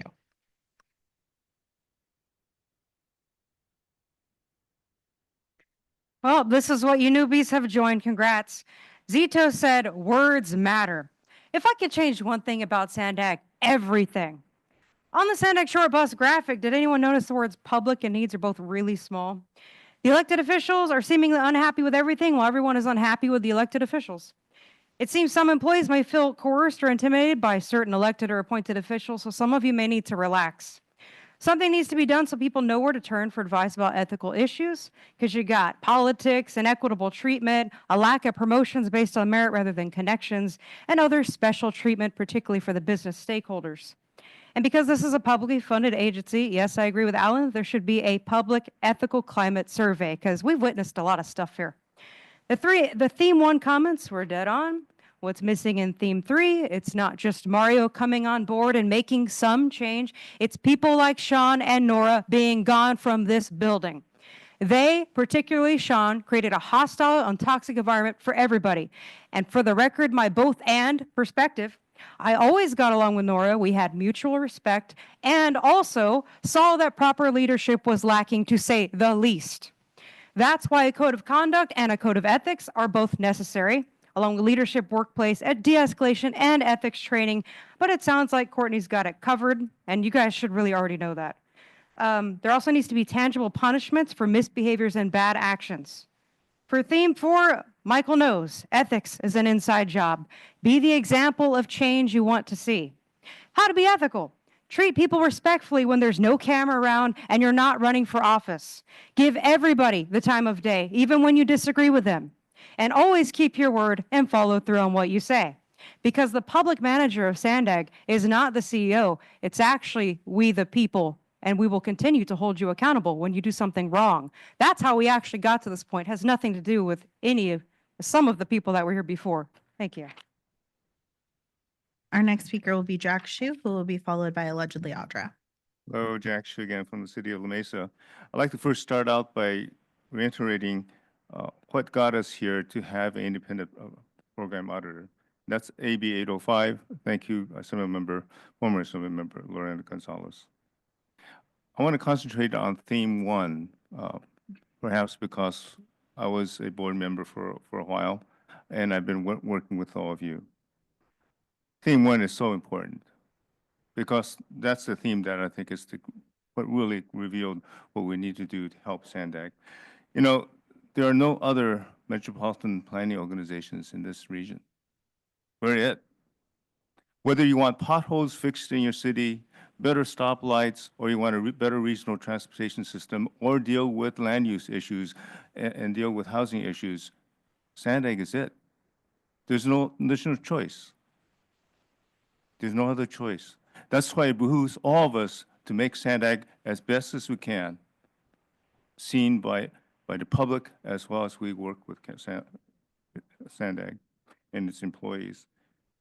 And I want to take this note, you know, in this last 4 years when I was on the SANDAG board, I saw SANDAG being used as a political whipping boy by politicians on this board and politicians in our region. That's wrong, and we're shooting ourselves in the foot when we do that. Because essentially, we're hurting our own organization that we depend on for the development and the best practices within our region to build the system we need, to bring in more funding, to bring in all the work that we need. Yes, we will have quarrels and disagreements amongst us, but that is dealt with amongst us and not used for political gain. That's the error that we made. And that's why SANDAG is having problems, and that's why we have problems in our region as we go forward.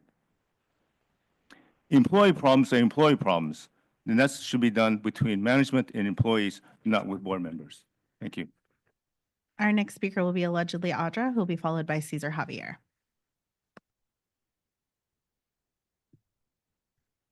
It's great to see Jack talking, but you let him speak over the time limit and you shut our mics off. So, I mean, I would probably be equitable in that instead of silencing the people just because he was part of the board. But yeah, and when we're talking about ethical stuff, it's crazy. Like the Constitution should be what's governing you guys' profession when you take an oath.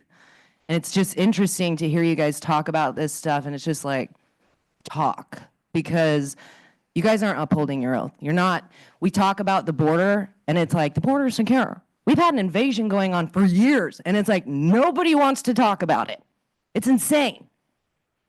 It boggles my mind to know that even the government, who's lost hundreds of thousands of children that have come across here in San Diego, and nobody gives a shit. And we want to talk about ethics. Like, I don't understand how you guys can sit there and then you want to provide the services. Then when anybody wants to talk about it, it's like, that's none of your business. Or like, let's just be quiet about it. Like, it is crazy. And you sit there and you give nasty looks. It's crazy. Because I'm not stroking your ego. It's just very sad. It's very sad to see that this kind of stuff takes place. People who are supposed to be protecting our border against evasion, not silencing the people and telling them what is or what isn't free speech, ignoring the things that are happening right in front of our face. Why would you guys do that?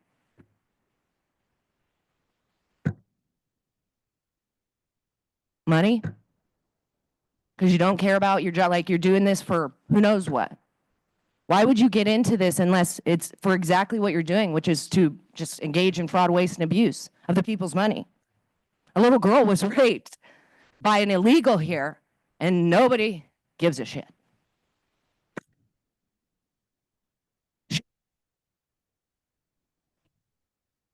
I don't. Our next speaker will be Cesar Javier, who will be followed by Catherine Rhodes.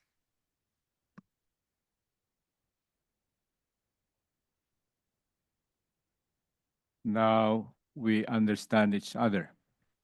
I think our presenters are psychiatrists or psychologists.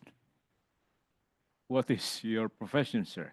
You need not to answer because Mr. Lacava will caution me. First warning, don't talk to the employees. Ethics. Yes, sir. You are the witness. I speak here because it's really hard. Your job is hard because you're trying to gauge not only the physical top of the iceberg, but the unseen one that makes it float. If I see this gentleman here, sir, oh, you have a problem. What do you do? No, I don't have a problem. I have to refer to someone. Did we do that? Did you refer that to the outsiders? Not only within the organization, sir? No.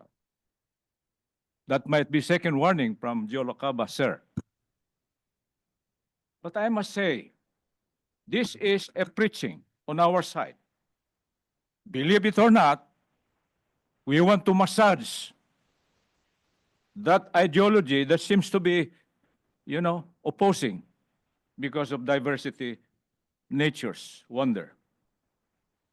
I look forward cleansing, not the Hitlerian approach. No, sir. Cleansing, meaning we can never defeat nature, but rather protect us. And who will do that? Leadership, governance. Are we doing governance, sir, ma'am? Ask our question. I think that's the first question that you have to ask to the employees and to the outsider. You asked us. Something wrong, sir. That's why we are here. And we should be given the chance to preach, which my neighbor who owns that ceramic. Thank you. Thank you. Your time has expired. Our next speaker will be Catherine Rhodes, who will be followed by Paul the Bold. Hello, this is Catherine Rhodes. Thank you very much for the 2 minutes. And thank you for not interrupting public commenters. It's very much appreciated. I agree that Jean Rivera was not a good elected official that had leadership. And so what I wanted to talk about is page 66. And I don't think you should approve this report at all because you're missing section 7. The members of the public who attend SANDAG meetings and people like myself who put my whistleblower hotline, where now I talk about it, I've gotten, communication, which is the first step, but I have no resolution, 0 resolution after 20 years. So anyway, I want to tell you my favorite person that had such great leadership was City of San Diego Council member Donna Fry, and then Carl DeMaio. And the only person that I think does such a really great job is Mayor Rebecca Jones, because she reads the whole entire documentation. She comes prepared. So I would like all of you elected officials to come prepared. On page 66, I agree that elected officials are low. And the reason that I would call them extremely low, I would give them like a, close to a 10, is because none of you ever put like my issue toward, to be talked about to the, to staff. You have to just say, if we have a problem, say, hey, staff, what's the answer to the public's question that they're doing during the public comment? And I very much want to call out my council president and civil engineer Joe LaCava and council member Kent Lee. Why can't we talk about the FAA money that could be used for SANDAG projects, the $350 million in the grandfathered airport revenue? Our next speaker will be Paul the Bold, followed by Consuelo. I'm glad that there were so many comments from SANDAG people who offered some good advice. Also, they said that things are headed in the right direction, and I would agree.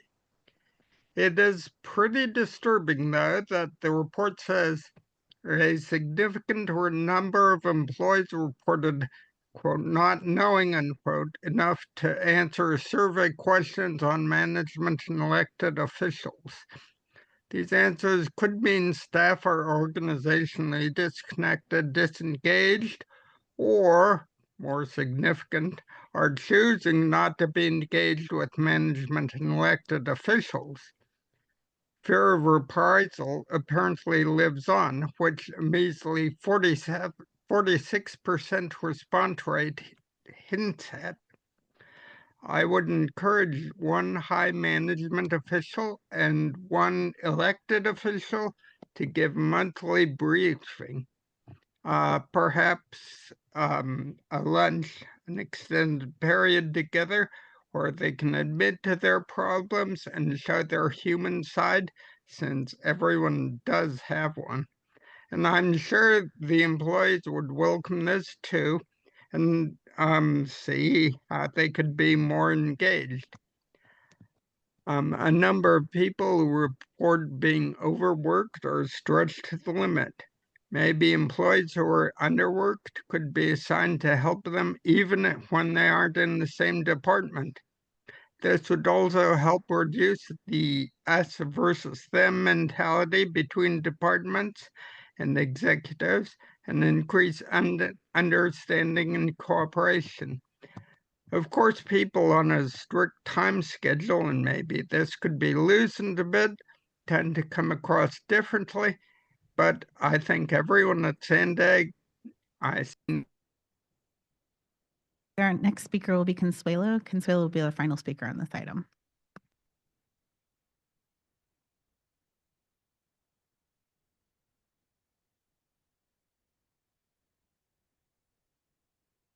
Okay, Consuelo here.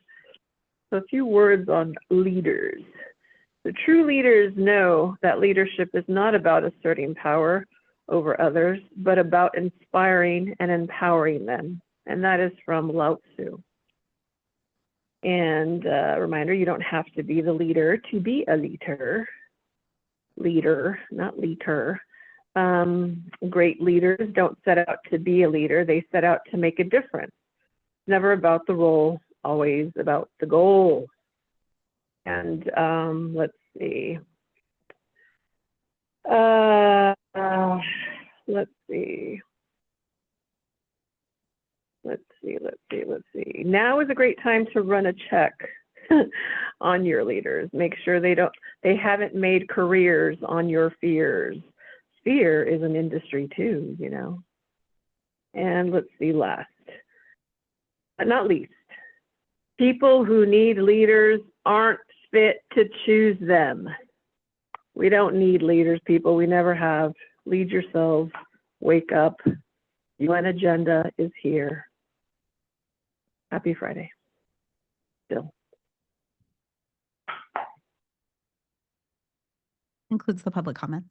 Very good. Thank you so much. So thank you very much for this, taking the time to do this survey, and thank you to all of the people who responded to this. I bet we would have had more if it was named something other than ethical climate, because I know when I first saw it, I thought, is this about ethically dealing with a climate crisis? But no. So anyway, just, and I think one of our speakers actually said something about that. But what our discussion today, what I kind of like to frame it as, this is a tool, and how do we want to use this tool, right? The independent auditor has suggested some next steps. I agree with them. I'd like to point out a couple things. The first is that this was in a transition period, but we were transitioning from a really difficult period. And one of the things that I do know, and I think we've all heard this, that you can tell a person's character and how they deal with difficult times. And we as a board did not score very well on that. And a few things stood out to me as our role as board members using this as a tool, and what is it that we can do as a board, how we can address some of these things. And I'd like to include something in the retreat about this and how we can address these issues. And so we'll be working with Courtney on this. But the first theme that I think we as a board have to really take a hard look at is theme 1, which is the trust between the board of directors and staff must be repaired. Where is our responsibility as a board? That's sort of the question. And I think, as Chair Zito mentioned, that this refers a lot to how do we speak about this organization when we're speaking publicly? Are we speaking poorly about the organization? Even repeating misinformation when we have the facts, we have them here. And with the independent auditor, we know that they are independent and true facts. So the question is, kind of self-reflection. We all have to do is answer, who do we want to be as a board? Do we want to be all on the same team, or do we want to try and distance ourselves from this organization? Because the fact of the matter is that we are SANDAG. We, the board, are SANDAG.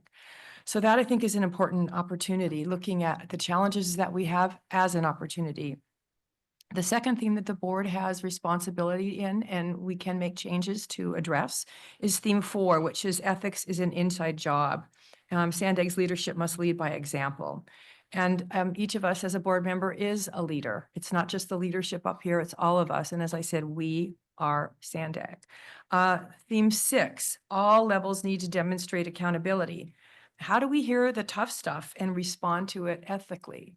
That is, with a code of ethics or a form of behavior that is constructive to the mission and the things that we do. We have to know that our words have power, and they can help or harm the work that we do here. Ethical leadership encompasses accountability. It encompasses truth-telling, viewing problems realistically, and then through the lens of what's the opportunity here to make this all better. And theme 7 is another responsibility the board has, and that's SANDAG's capacity to address its strained workload. We can keep this in mind during the budget time, but it's not just about hiring blindly or throwing money at these issues.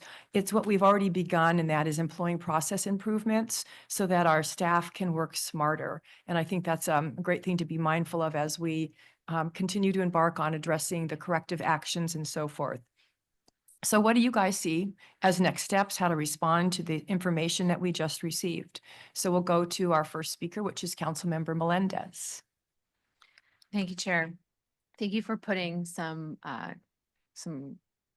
context and frameworks on the discussion. I think I am not alone in feeling really concerned, and I see this evaluation as a big responsibility. If we ask what is the responsibility of the board, we're drawing down all of our averages. We are not getting good marks at all.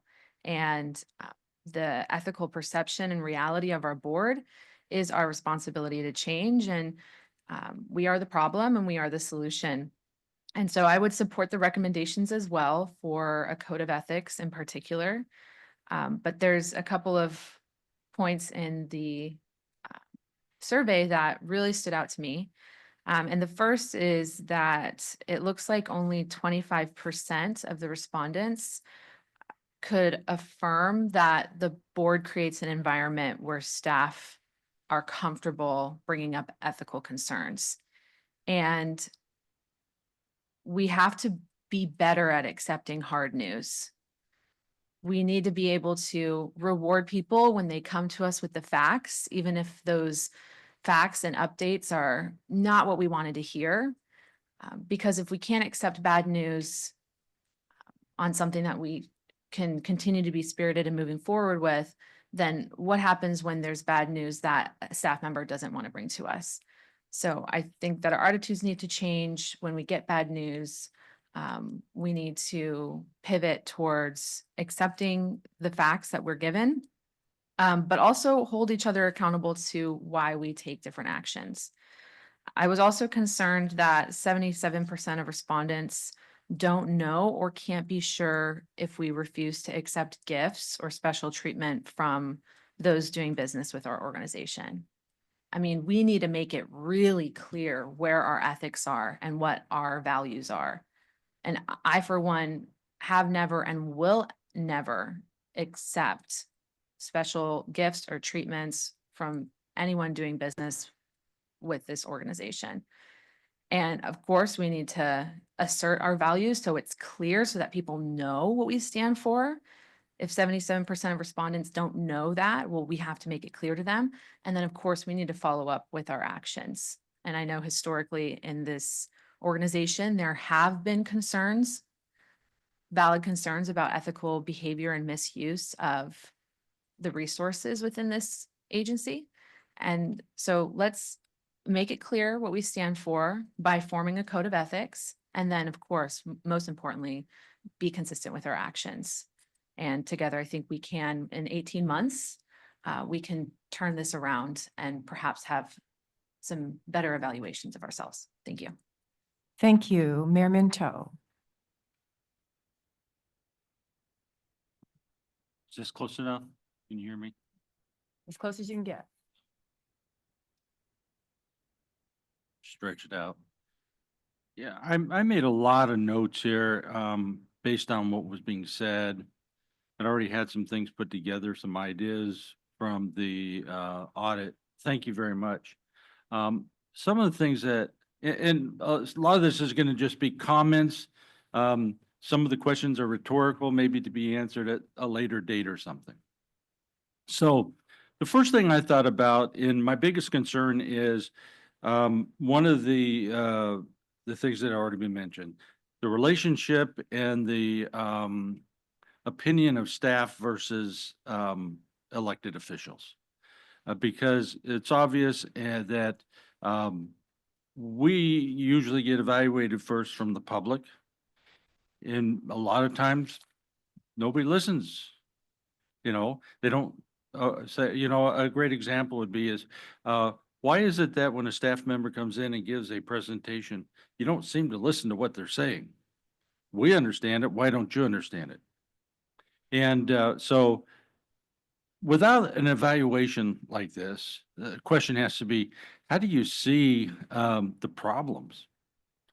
Sometimes they have to be pointed out because most people don't want to look inwardly and evaluate themselves.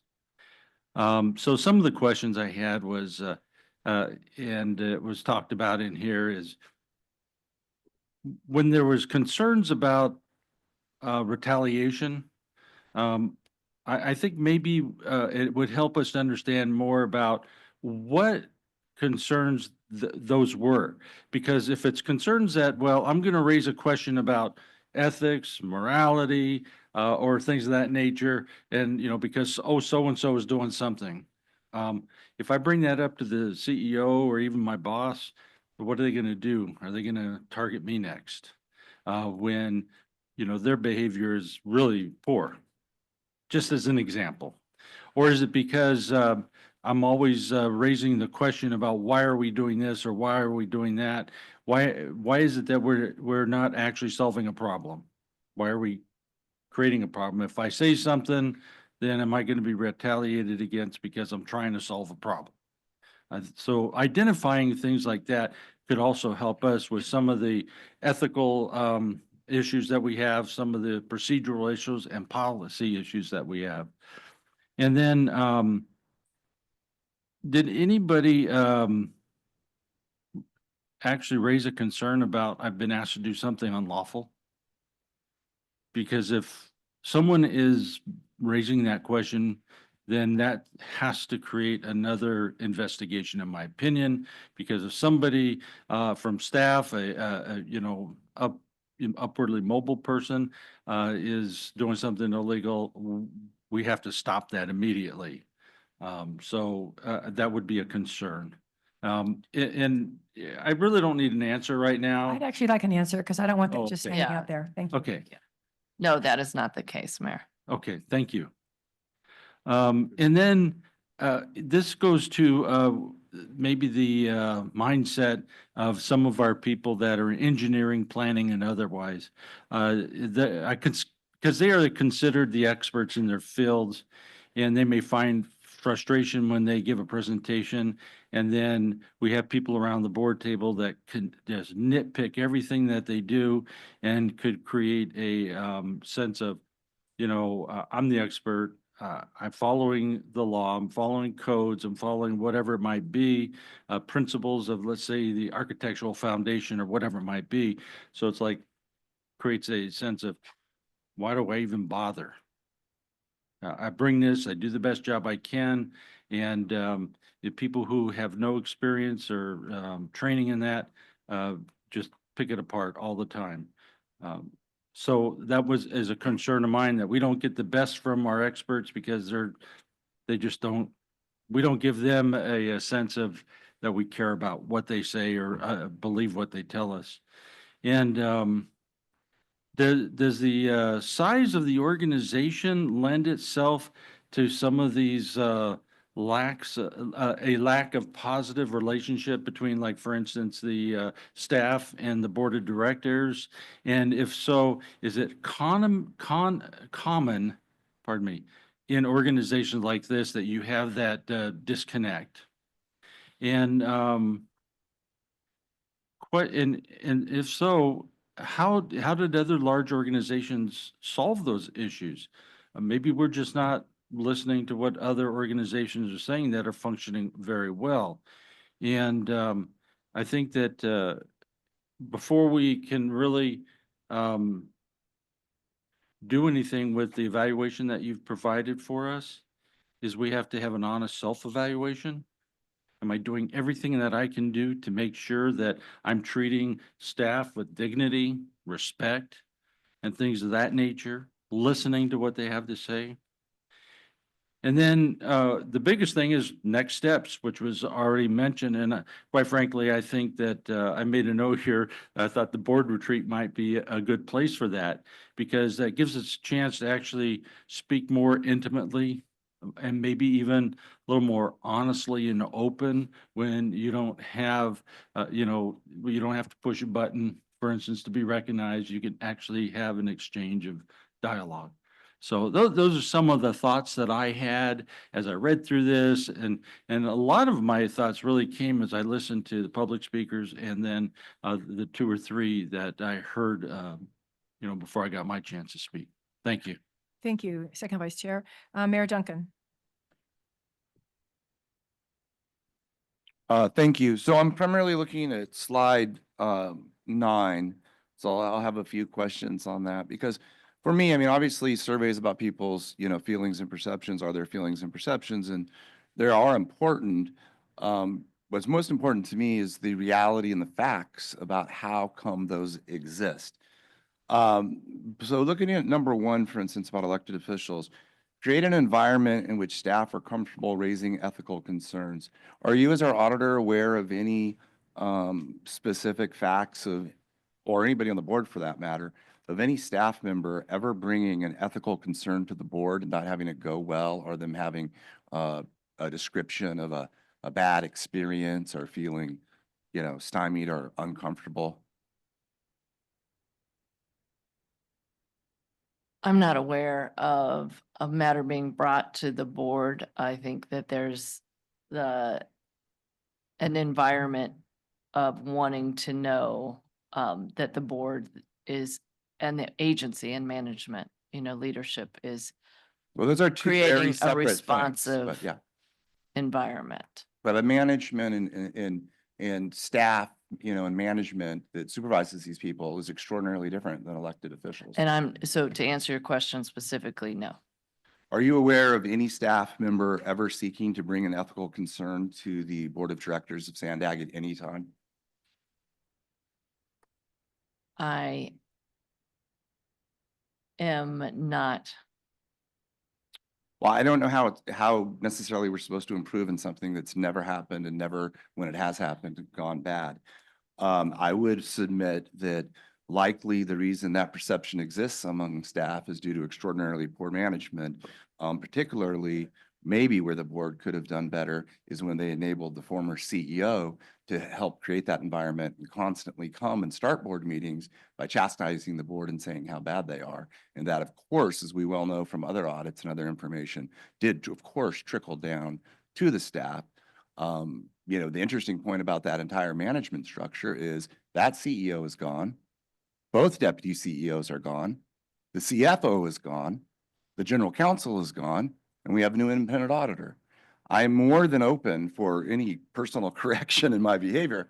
And, the feel-good comments about environments and things are lovely, but specifically, reality and factually what we can do is what matters, because if there's nothing, then we need to get to the bottom of the perception and fix what's causing it, So how about this one? Appreciate staff bringing forward bad news and don't shoot the messenger. I guess other than right now, just kidding, for doing so. So do you have examples, factual examples of where staff has come to the board of directors of SANDAG with bad news and we were upset? I know, for instance, the chair of the audit committee was just referencing he wished a couple of people were here for their mishandling of an item, so he could tell them that. But are you aware of staff sex specifics? So the comments are, for the most part, are general, but there are several comments in relation to people not feeling comfortable, shoot the messenger, not bringing forth information to you. Yeah, no, all I'm well aware of because- that. That's what I'm speaking about. What I'm asking is not their feelings, which I know are the feelings. That's what I'm looking at. I'm asking about, are you as our auditor aware of matters where staff brought to the board of directors bad news and the board of directors shot the messenger? So I think, Mayor, the evaluation tool that you have in front of you is based on perception, as we stated, and then we had open-ended questions. And the conversations that come to me either in complaints or reports is not something that I can discuss. So can you just guess- restate your question? Because I want to make sure that we stay to the truth of the tool, right? And then what I said in my comments is that when we have such a large response, which is fabulous, you know, and again, just gratitude to the employees, a large response in participating and also taking the time to put forward comments, and as you see, very clearly articulated comments. So I just want to make sure that I answer within the boundaries of that. Well, that's the boundaries of the survey. I'm asking you a question. I'd like you to answer within the boundaries of what you're allowed to under, you know, ethical. If you have an open investigation, you can't talk about, but there's nothing that prohibits you from answering a question about anything you've already reported to us. And there's certainly nothing that prohibits you, for instance, from answering this question, that the staff apparently graded us the board of directors of SANDAG, which I think is important to dig into. The lowest score of anything of the board refused to accept gifts and or special treatment from those with business before the agency. I'm not asking you for, you know, really your feeling on it at all. What I'm asking you specifically is, are you aware of any member of the board of directors accepting gifts, current or former, or special treatment from those with business before the agency? I am not. So to me, more in lines with what, you know, you say the survey is for, and which I agree with you is important. Why do you believe that they have that perception? I think that that's a question for you all to drill down on. Yeah, that's why I'm asking it. Because again, it goes back to my belief that it's poor management, and just as strongly as some here believe that comments in the press cause this perception, I also believe it's comments at this board by people saying that people in the press, that members of this board are going out there and doing it, but not showing any examples. Like, I'm not aware of any examples in the last 6 months or potentially even in a year, to your comments, Chair, of some member of this board going out and using SANDAG with false, those are the words I heard from people, false, from former Director Shute, my former seatmate, who I like and respect, saying that SANDAG board members are going out and saying false things about it's hurting staff for political purposes. If we say that, why aren't we discussing, you know, examples or getting to the bottom of it? I mean, I could just, you can say anything you want, and again, I understand what this is, but if the staff believes these things, and I think 95% of the staff has probably never spoken to a board of director member or even been watched or been in a board of directors meeting. So where is this coming from? I think it's just coming from management and at times from other board members who maybe are saying those things for their own political purposes. Mayor Duncan, and be mindful of time, please. Thank you. Wrap it up. Okay. Thank you. All right, we have 7 more speakers on the board. Councilmember Molina. Thank you very much, Chair Huebner. Thank you, Ms. Courtney and Mr. Zito, for presenting this before us. This is very eye-opening. I absolutely appreciate the staff that went through the trouble of providing their responses to this survey. I want to be sure that staff feels heard. The format that you chose to present this information, which is actually using the words that individuals provided on this survey, is so important. You know, all of us have been asked to provide responses via a survey. And most of the time I'm like, okay, you know, check boxes or radial buttons.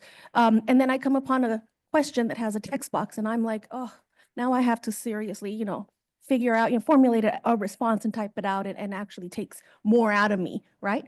Than checking boxes or serial buttons. So the fact that there are 52%, I think you said, of the respondents that provided written words with their perspective on things is loud and should be loud and clear, the value of this survey. And so if it is speaking to perception, if it is speaking to feelings that people have, the value here is exactly what some of the speakers before me have stated already, is what are we going to do with this information? One of the things I think about often is, yes, I am the representative from the City of National City, and all of us come here representing their cities, their prospective agencies. But once we are here, we are a regional agency. Each of us represent not only our city, we are here representing the regional agency that is SANDAG. And if we are not having value, or we're not placing value in that, then, there's a lot more that needs to be done by the board to repair some of that. I think trust is very easily lost, and it is very difficult to gain back.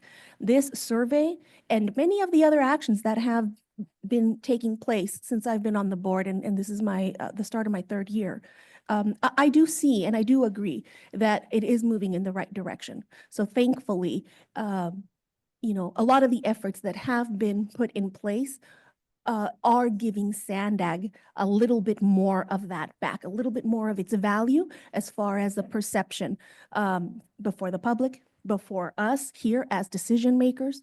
And certainly, I want to value staff for what they bring of themselves every single day to work here. I do recognize that this is they're professionals in their field. They are certainly an expert compared to perhaps what I'm an expert in, right? I don't know engineering, but they do, and I do want to respect that. Lastly, the comments that about accepting bad news, I think management needs to be rated by the individuals in the front lines and also receive, accept, these types of comments so that they can then understand, oh, am I operating a toxic environment here? What can I do to make things better, to improve upon the space that people are spending so much time in? So I would like to see, and I don't know if that happens already, but in fact, when managers and directors and supervisors, folks that oversee other folks, when they're being evaluated, I do hope that it is the frontline, they're people that are also providing this type of valuable information to them so that, wrongdoings or opportunities for improvements are put out in the open. And now that it's in the open, now what do you do with that information? Well, you act upon it. So I really do appreciate all of this. The last thing I will say is the two things I would like to see is a code of ethics, a code of values. What are we valuing as the representatives in this regional agency? We are here together as one. We're not here, me from National City, you from your other cities. Once we come here, we are one. So what are our values? When we do come together as a regional agency, I would love to see a code of ethics that we can then point to and hold ourselves accountable. And then the last thing is, Ms. Ruby, please, I heard you say you will be holding quarterly forums for staff regarding ethics and related topics. Please, I would love to participate in those, sit in, and if anything, at least, be present and be within the same room that staff members are in, because we don't know each other. And I think that's part of the problem. As an agency, we don't know each other, and we should. We're here together as one. We should know each other. Thank you. Thank you. First Vice Chair LaCava. Thank you, Chair. As a new full-time board member, I want to be careful about my comments and recognizing the time to be brief. But I do want to start by thanking Councilmember Zito for your leadership on the audit committee. You have done an extraordinary amount of work, and certainly I am very grateful, and I'm sure many of my colleagues are as well. And Courtney, thank you for your good work and the brief time that you've been here. I didn't speak on the prior item, but clearly you have established, set a new bar in terms of what an independent auditor can do. And thank you for initiating this audit, the survey that you're bringing in front of us. I think it's time for folks, including myself, to really reflect on the survey and the results. As one of my colleagues said, perceptions are perceptions. And I wanted to highlight one thing that you pointed out. One, there was an extraordinary response. It's difficult to get people to take the time to do the survey, whether they don't think they have the time, whether they don't believe there's any value in taking the time. So the amount of feedback you got, I think, is a testament to the employees feeling good about participating in something like this. And I also want to highlight a point that you made, that the more, I'll use the term negative, for lack of a better term, came from employees who have been here longer than the newer employees. And I think that's an important distinction, but it also raises the question of, are they reflecting on the past? Are they reflecting on where they are now? Or are they reflecting, as many of the members of the public who do not have a high regard for us as elected officials more often than not? And anything that you all can do in terms of trying to drill down a little bit. Because on one hand, there's some pretty low scores. On the other hand, there seems to me a pretty remarkable effect of SANDAG is on the right course. And I think that's the important thing for us all to focus on. And I think that's what's really unique about this survey, to be able to use 2024 as a baseline. As the mayor highlighted, a lot of the upper management is gone. We have new leadership. There seems to be enthusiasm for the new leadership. There's also some changeover in the board itself going forward. And so to me, what will be really interesting is that next survey in 18 months, where there's now really to see whether that optimism is sustained, hopefully improved going forward. I think surveys are a unique animal for us to deal. I think we should not ignore them. We ignore them at our peril. The last thing I'll mention is, I think one of the biggest challenges for management is how to build an atmosphere of separating what employees hear from elected officials, as opposed to what actually is the quality of the performance and the work that they do. We are a unique animal. We wear actually many hats. The media is what the media is, and how we talk in sound bites, and how we try to advance our values and our pursuit of change. That may be a reflection of what's happening in SANDAG, but also may be a reflection of what we're dealing with in our respective jurisdictions, or on regional or even national issues. And so I think that's the hardest job for management, is to really, and I don't want to use the word shield, because this is the sandbox we all have to operate in, but to really create that atmosphere that it's not about you. It's not a personal attack on you. And to also be thoughtful, and I've said this in my city, that not every employee can withstand the scrutiny of being sitting there presenting something that they know the board is not going to like, and to be able to withstand the criticism they hear and not take it personal. And whether that's training, whether that is further guidance and support level, I think that was always something that I've seen over many, many years that is a challenge. And until you've sat on that seat and have to face elected officials, you don't really appreciate what that does and that spotlight does to an individual. And so I hope that future training, future management decisions going forward can really reflect on that. It's a very hard job.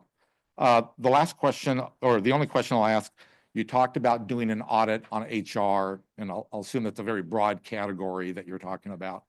The one that also concerns me is the workload, and in terms of what we will be doing to dig deeper in that. Is that just the typical frustration that an employee often has, or whether there's really something substantive there that we need to dig into, whether it's best practices, whether it's how we hire, who we hire, whether it's the workload, whether we keep expanding the workload for the number of staff that we have. And I would hope that there would be some looking into that, whether it's a formal performance audit, whether it's management, because that morale really affects people's performance. So with that, again, I'll thank you for the survey. I appreciate all the comments of my colleague. I'll continue to reflect on the survey and what it means and what role I can play in that. Thank you, Chair. Thank you, First Vice Chair. Mayor Snow. I'll keep my comments fairly brief. I just echo some of the things. I would also like to participate in the lunch series. I think that's a great idea. I also would like a code of conduct and a code of ethics, and training opportunities, particularly at the retreat, would be helpful. I also think that the public's comment that the public should have input in the survey as well, I think is well taken, and I think we should incorporate the public's opinion. Unfortunately, I think if the public were grading the elected officials as well, we wouldn't fare very well either. And I really would encourage us, each who sit on this board, to really reflect on what staff has told us. Mayor Duncan asked for some examples, and I not trying to create conflict, but the way that Mayor Duncan went about asking for the examples was, the tone was aggressive. And I think that is an example of what staff is facing. And speaking as a fellow lawyer, I know that when we get into our interrogatory mode, we can be aggressive. And so just having an opportunity for us to self-reflect on how we are treating staff when we are asking our questions. I also highly encourage everyone to take the opportunity to participate in the staff's briefings. They had discontinued the regional briefings because people just weren't showing up. That is an awesome time to be able to ask your questions, especially like questions in the weeds, so that we don't waste everyone else's time here. And so we should be taking advantage of those opportunities. And then I also wanted to also encourage looking at the overwork, understaffed comments on there. I echo Councilmember LaCava's comments that I think the audit committee did a really good job in addressing most of the issues, but that was one glaring issue. And overwork, understaffing equals mistakes. And so it's really difficult to do a good job when you're just trying to survive. So I encourage that as well. Thank you. Thank you, Mayor Wells. So I've been on this board since 2013, and I have been very critical of the board in the past 4 years, but I've been here for a long time, and many, many years I was not critical of the board at all. And it's because the board has acted differently in the past than it has acted in the last 4 years. And there's things that seem glaringly missing in this report. And I want to remind everybody that over the last 4 years, we've lied to the public several times as an organization. We've been caught lying. We disenfranchised the public by denying their First Amendment rights and the ability to speak. We created a toxic, hyper-partisan environment where only one narrative gets a voice.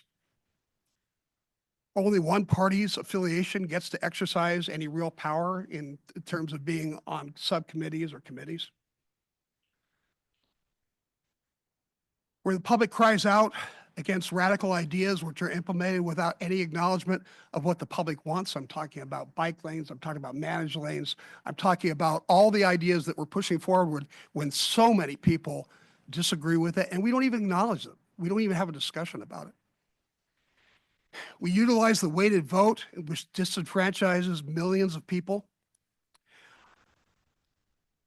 When I was thinking about what the auditor was saying, and by the way, I appreciate what you're doing. I think you're doing a good job.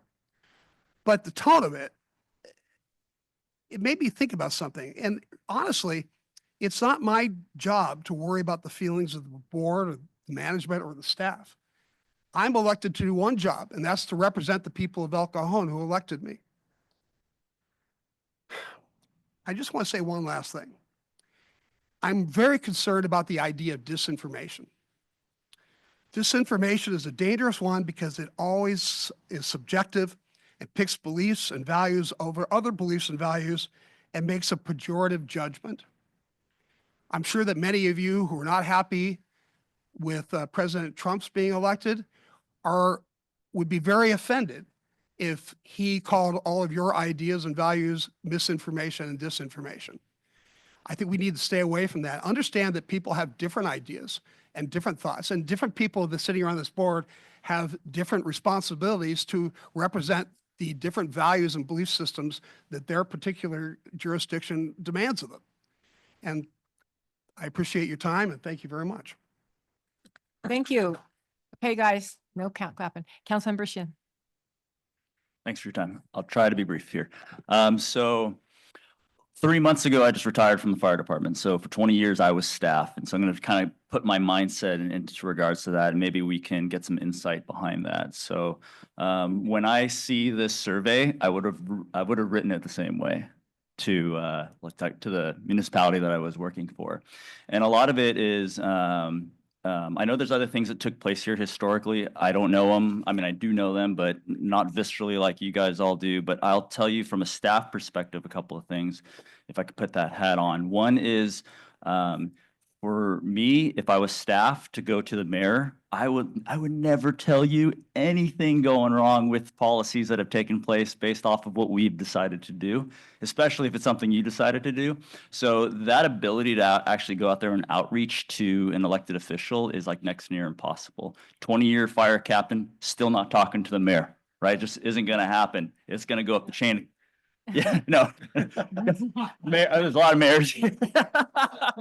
So that's one aspect. So there should be the utilization of the chain of command to the CEO, and then the CEO can have that opportunity to be able to express it and weather that storm. So that's one thing. Two, theme 7 resonates to me extremely, especially being someone in the fire service. So what happens is a lot of times is policies want to get put in place. Which department's going to handle it? Fire department. They're just like kind of the mixed bag of everything, right? So when I see how staff gets strained, it's because policies sometimes get set. We think it's a great idea, but we never ask how is this going to get played out all the way down to that very first person on that line, that private, right? If I'm thinking in my Marine Corps sense.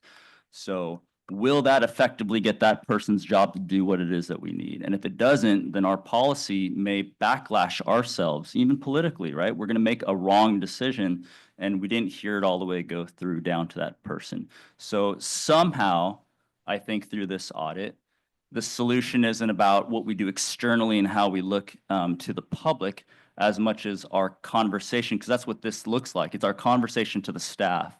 How can we be a good ear without also feeling judgmental of what the staff is actually saying to us?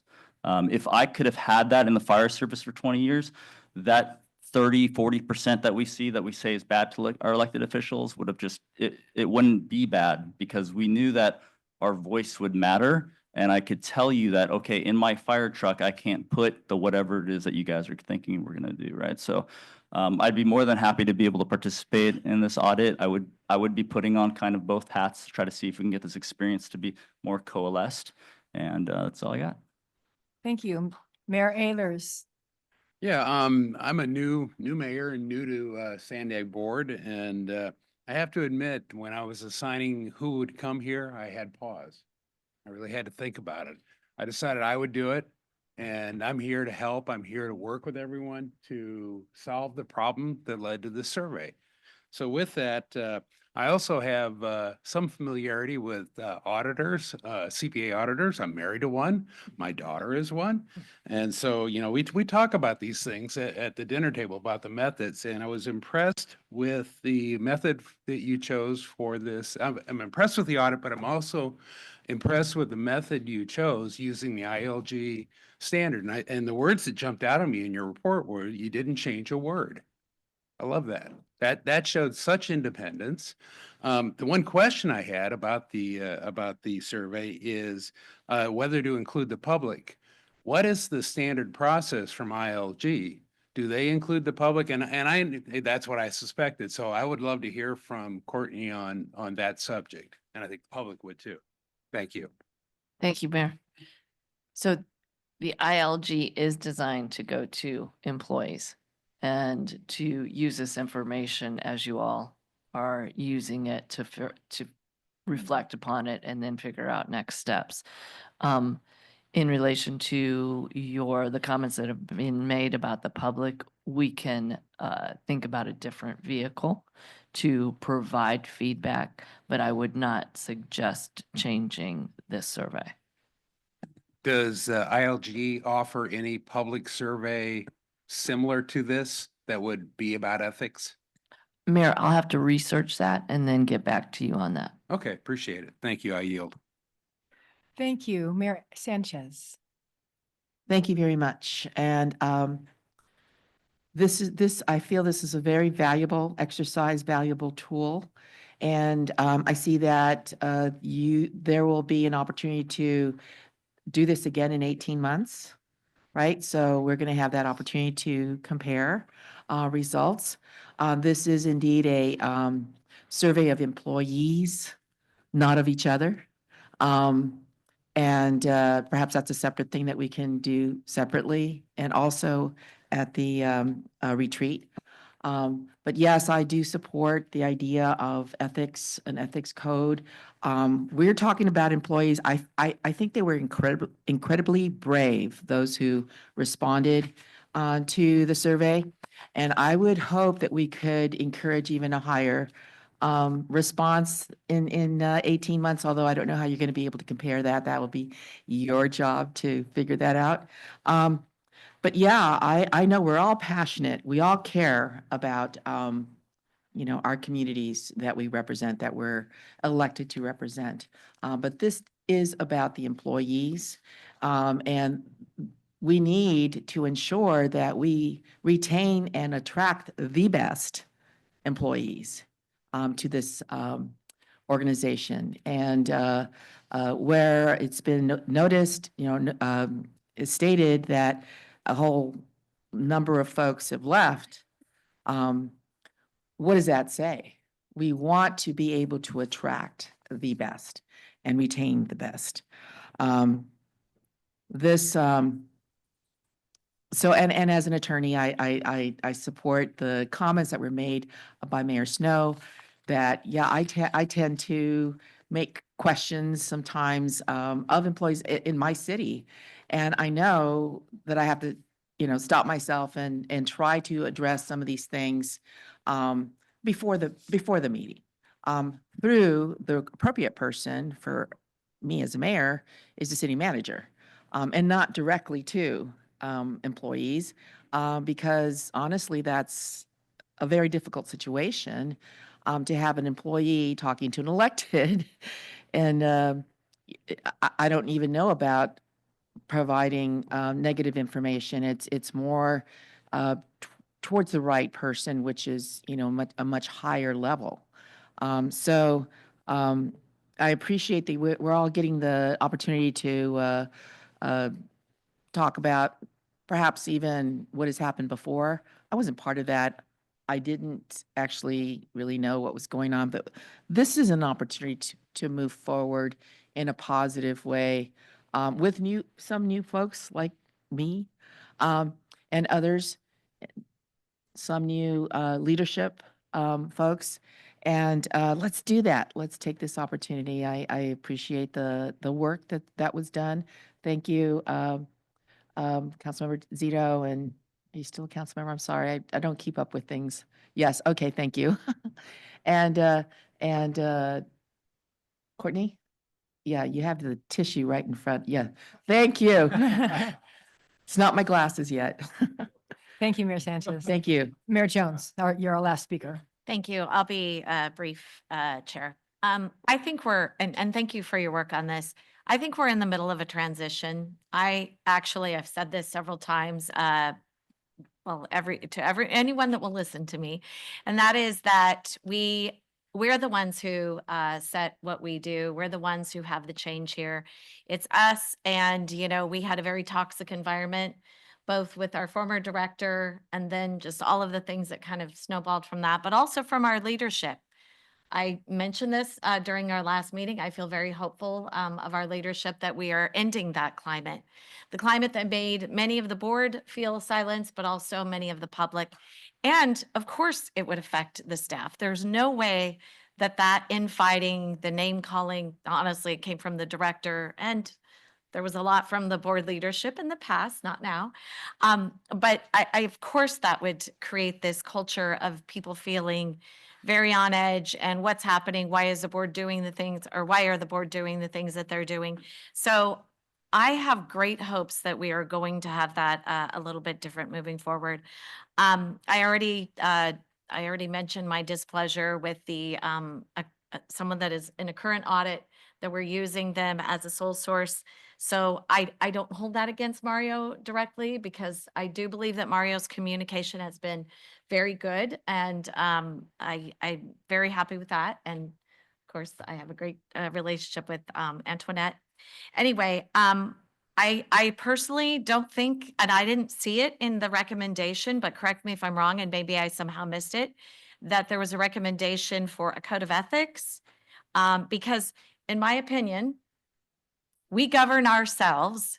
And I personally would like to see, with a non-toxic environment, what we can do, because quite honestly, I've been elected 5 times. I believe that the residents in my community see the value in my leadership. I will fight for them, but I try to do it in a way that's extremely nonpartisan, because if we're in local government, it's nonpartisan, and I think I've proven that. Anyway, so I would not be in favor of a code of ethics, and everyone's nodding, so I guess I somehow did miss it. But in my opinion, the code of ethics is us governing each other as colleagues, wanting the same things, not being told and admonished, that, oh, here you're not following the code of ethics. I think we can govern ourselves, because we're all adults here. So any of those would be my comments. Thank you. We have some late breaking speakers. Mayor Gasterland. Yeah, I'll keep it very brief. I fully support a code of ethics. I fully support the ethics training. In our graduate programs at UCSD, every graduate program must go through 16 hours of ethics in science training, and it makes such a difference. I've seen it really work. Putting words to the issues, as you've done here, has been really important. And here are some of the words I heard that resonated. We need to replace a culture of fear with a culture of trust. We need transparent performance metrics for staff. We need to eliminate an environment of perceived favoritism. Our CEO is not simply taking answers at their face value. This is a good thing. We need to nix a retaliation culture. We need transparency in decisions, promotions, and merit review. We need to eliminate an us versus them mentality and replace it with more teamwork, and create a feeling where positive effort is appreciated and valued and recognized. Most alarming to me was hearing the degree to which people feel overworked and overwhelmed, and being part of an environment where there's simply not enough capacity to do the work at hand, and losing work-life balance. That's when you start losing people. And if you don't lose the person, you lose their mind and their commitment. So thank you, Courtney Ruby, for bringing this to us in such an organized way. And thank you to the staff of SANDAG, who have been clear and forthright in what they have told us at this board. Thank you. Councilmember Lee. Thank you, Chair. Ms. Ruby, thank you for your work on this front, Councilmember Zito as well. I'll again also keep my comments brief here, but what I do want to note is that the big picture I think we can take away from the survey, especially in the conversation that folks have had here, is that we all recognize there have been a number of changes that have happened, just even from a leadership standpoint, over the course of the last year. Certainly there's a lot of perception about SANDAG. I'm new to the board as well, but we all recognize that perception exists one way or another. I think the takeaways from the survey are still important.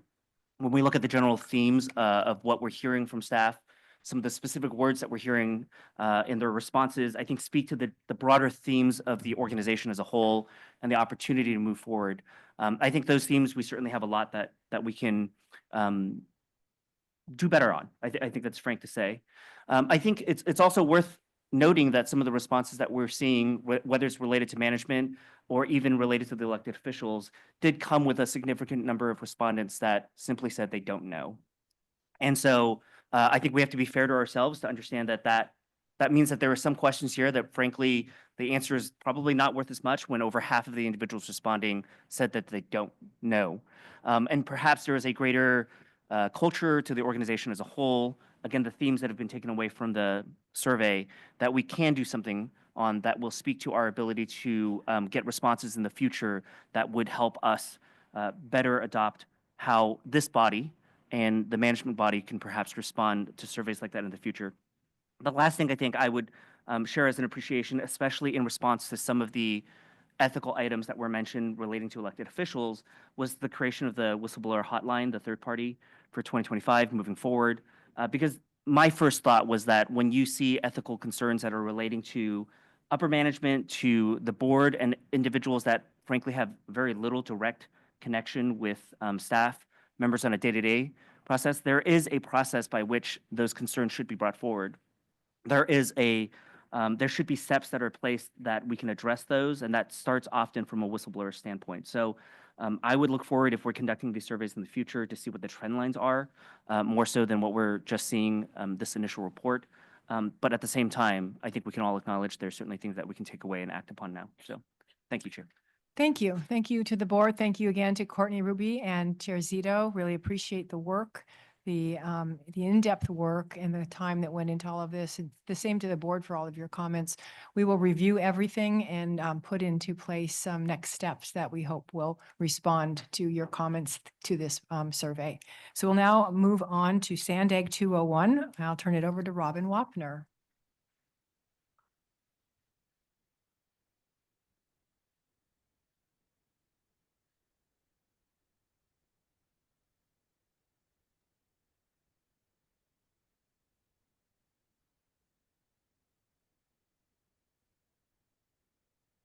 Okay, good morning, everyone. Good to see all of you. Today we were presenting the SANDAG 201 presentation. I'm going to call this the abridged version to be mindful of the goal of a 12:30 end time, and use this hopefully as a commercial or a teaser to join us for an orientation that we would be happy to host for any members that are interested in learning more, either outside of a scheduled meeting or at the board retreat, maybe. So I'm just going to hit the high points from each of the slides. But I think the conversation that you just had on the last item is a great segue to this item, because the question really is, why are we here? Why does this board exist? Why does SANDAG exist? And it's really important that as we start the new year, that everyone has a clear understanding of that, or on the same page, and it can offer us maybe a reset to some of the conversations that we've been having.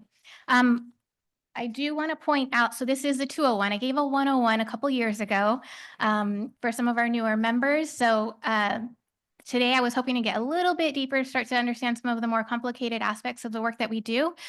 For those that want some of that more foundational understanding, again, let us know. We're always happy to meet with you. But I also wanted to flag some important resources for all board members. The first one that we're going to talk about today a lot is your budget.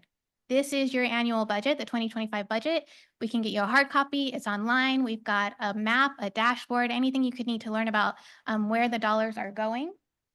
The regional plan is going to be a very important item for this board to think about and make some decisions on this year. So the last product that we created based on board direction was the initial concept. So if you want to get up to speed on where things are before we come back to you with the draft plan, please ask for a copy of the initial concept.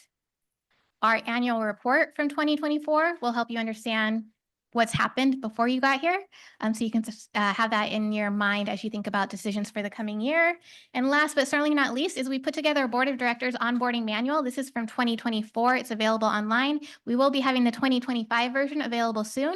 Actually, as soon as all of you make your sub-regional appointments to our policy advisory committees, and then we can update the last pages and get that out to you as well, hopefully in the next couple of weeks. So those are important resources for you to have in your back pocket to dig into some of the details. So let's get into it. Yes. I'll just hit the high points from each slide. This is what we need to know.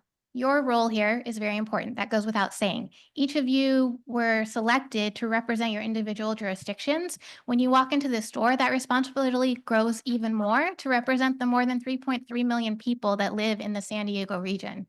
We originally were created, SANDAG, as a joint powers authority because cities recognize that there are things going on in the region that require cross-jurisdictional solutions, thinking, discussion, things like transportation, housing, the environment. These are matters, challenges that don't stop at the street corner. The environment doesn't understand where one city ends and the next begins. And so this body was created to allow for those discussions to come together.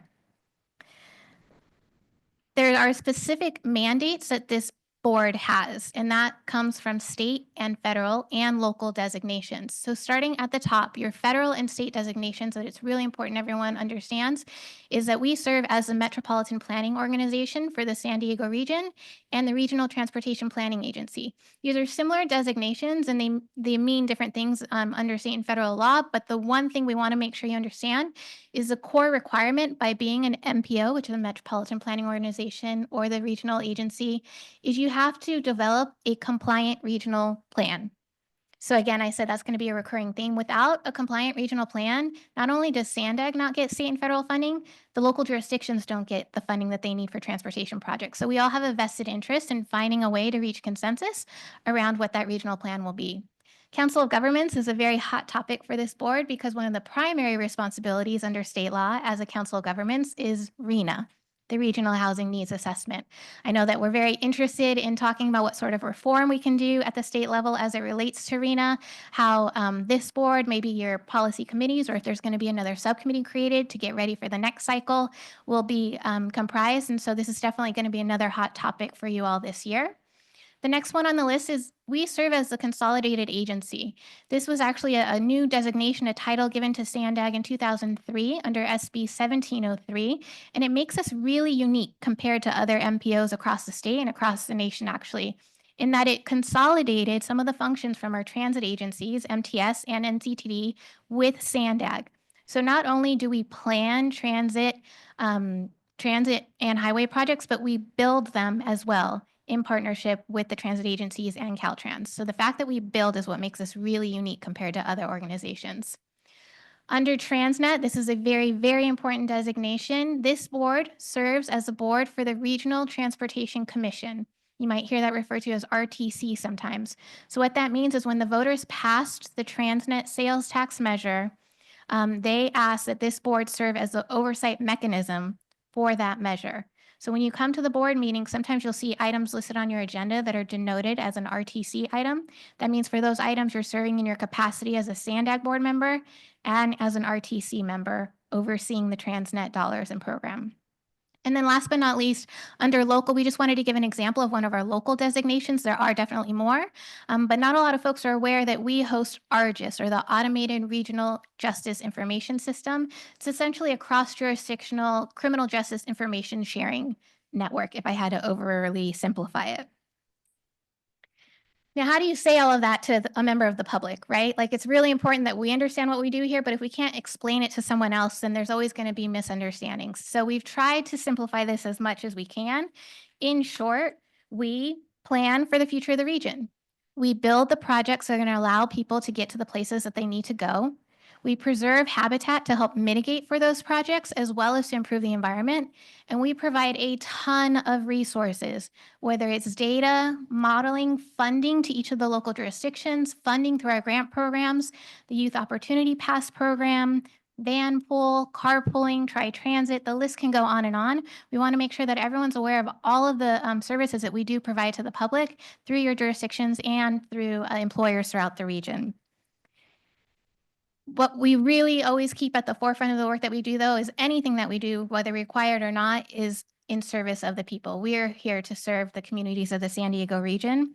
And at the core of this agency are the staff members of SANDAG. We are public servants, but we also live here. We have family here. We've grown up here. We moved here. We care about what happens to the region.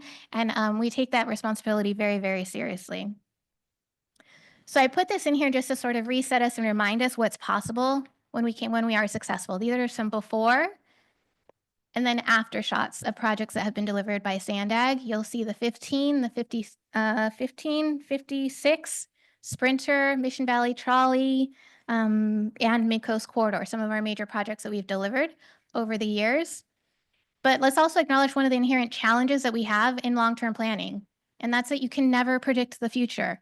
As good as our data is, as good as our modeling is, our economic team, which I think we have probably the best, you can never actually know what's going to happen. The one constant is change. And not to mention that this board changes every year, administrations change every 4 years, the world is changing all the time. It's hard to plan when so much is always in flux, and so it's important that we're set up in a way that allows us to be flexible. The good news is that the processes that we follow are built to insulate us from that change and are built to help us plan with that in mind. So I'm just going to quickly go through this. The first step in our process is the regional plan. So the regional plan, just a quick primer, this is a long-term planning document. It has to plan for at least 20 years into the future. And it's all about thinking about how people and goods will move throughout the region, the policies and programs that we're going to need to support those projects and that movement, and of course, how you pay for it. Like Antoinette said, we'll be coming back to the board soon with the draft plan. The next step in the process, so first you have the regional plan. This is where you first get your ideas.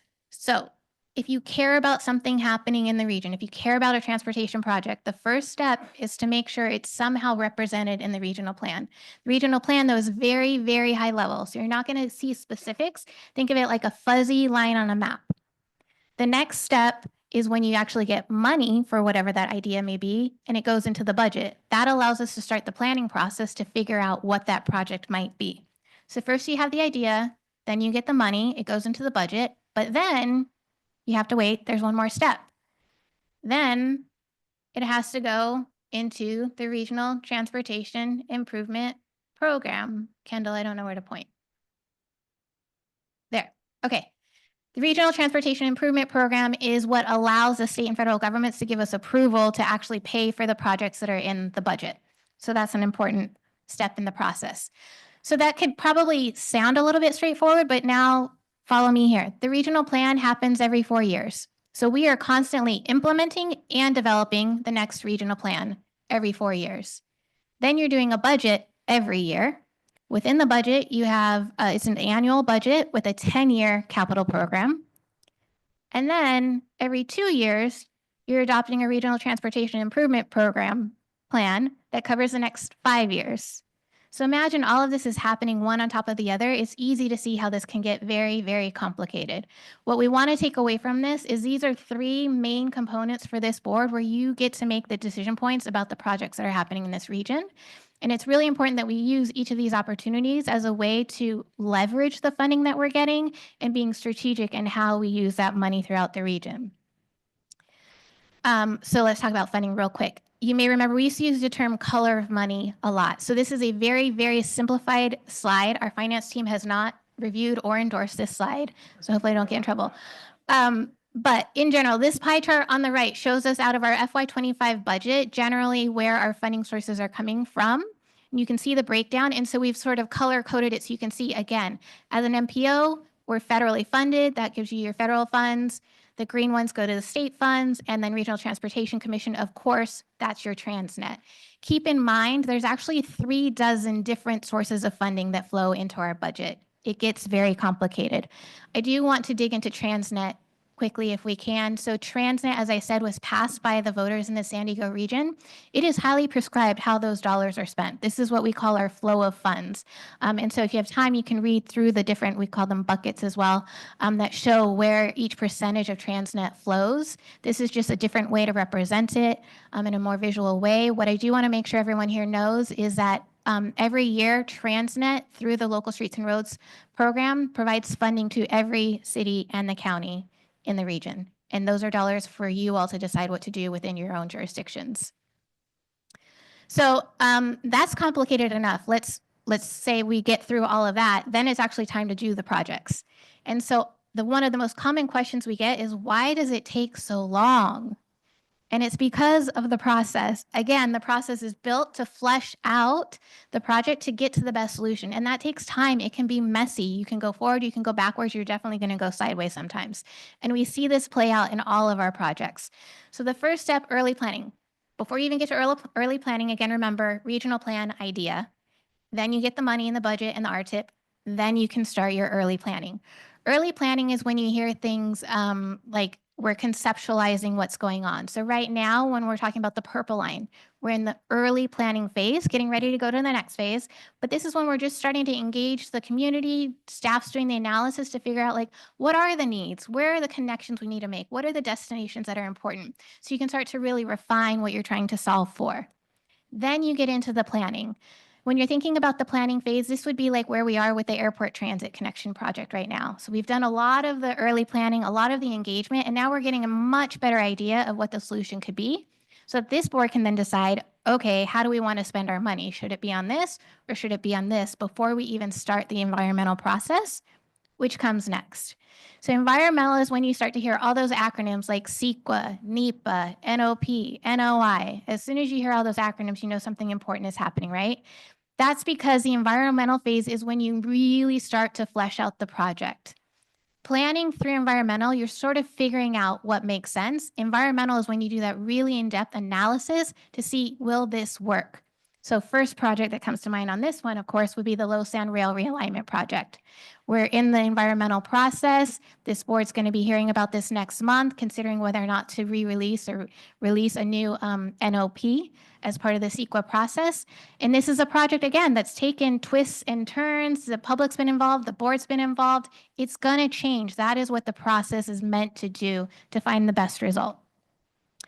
After environmental, we get to design right-of-way permits. This is where we are when it relates to the downtown stopover, which we'll be giving you an update on in the next couple of months. And then you finally get to construction when you can build the project and then open it so that everyone can use it. Throughout this process, of course, the public has the opportunity to engage and help inform the project, and the board has decision points all along the way because with each phase, you're voting through the budget, through the RTIP, whether or not to support that project moving forward. Now, keep in mind, all of that's happening across more than 200 projects, all at the same time, all across the region. Again, this is why it can feel very complicated, which is why it's our job to make sure we're bringing you the updates that you need to help keep track of that. We're doing a lot of work this year to make sure we're creating the dashboards you need, the reports you need, so that this information is transparent not only to you, but to the public, so everyone knows what's going on, so we can continue making those strategic decisions. These are just some examples on the following slides of projects that will be in the planning phase this year, the building phase.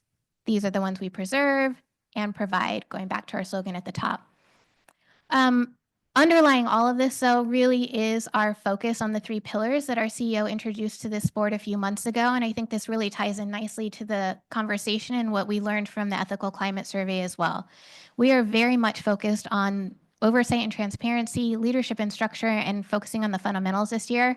I know those can easily sound like buzzwords, but if I had to say, this is where you're going to see the biggest transformation from this agency in the next 12 months, because we are doubling down on these things, and this is how we're going to create the safe environment for staff to speak up, to know that they are part of the solution, to know that we are all one team.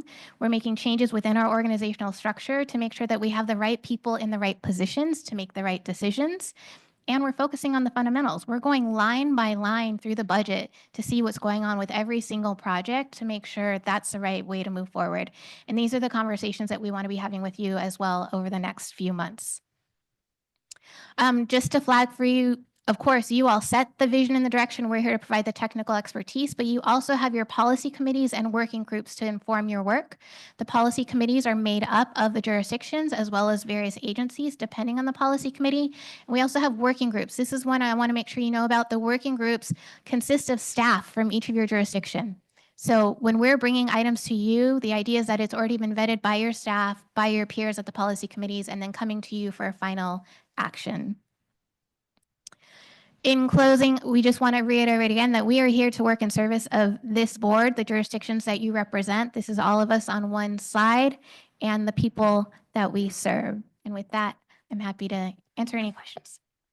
Excellent, Robin. Thank you so much. And just to point out, we didn't just make ourselves up. This is all mandated by the federal government, by the state government, by legislation. Very much. Originally, we were a joint powers authority, so it was cities coming together, recognizing the value of that, and then eventually we got designated by the state and federal governments. Excellent. Thank you. All right, we're going to go to public comment, please. Thank you. Our first public speaker will be Alan C., followed by Truth. Hi, Francisco, before you start my time, can you display slide 8? Is this going to go right into what I'm going to talk about? Slide 8, please, before you start my time. You might pause my time, and if you can put slide 8 up before I speak. Can't run the timer at the same time. Can you reset, because I'm still haven't talked yet. Well, we'll reset it, but we can't put slide up at the 8 at the same time the timer is up. Okay, thank you, Francisco. Okay, anyways, I was referring back to slide 8. If you refer back. Alan, we can't hear you. I think you accidentally hit the button. Hello. That's I good. apologize. No. Okay, anyways, please, the minutes, there's no PDFs. So please, that big booklet, the 201 guide, your slide presentation should all be public record, please. So please put that in so we can refer to it later. That's very important because you got wealth of information. Let the public know. Concern back to slide 8. I noticed on slide 8, if you look at it, I can't see it. They showed the toll lane 15 and also the other 125 toll, empty roads. So that goes, emphasize again what I'm talking about. Multiple pie charts. Yeah, and if you look at that one, there's your Bible right there. What you guys need to follow. If you read translate, it actually said the voters voted back in 88 and again in 2004, expand I-5, I-8, I-15, all of them. It didn't say toll roads. So again, go by that guide, go by her booklet, and follow with that pie chart. And let me show you one pie chart. You can do it now. They have to be on your cell phone. Why don't you look up this pie chart? Pie chart, Earth atmosphere gases. Take a look at it. You'll be surprised. 78% of Earth gases is nitrogen. 20% is oxygen. That leaves about just over 1% of the remaining gases. Take a wild guess how much is carbon. Not 378 is carbon that the trees need.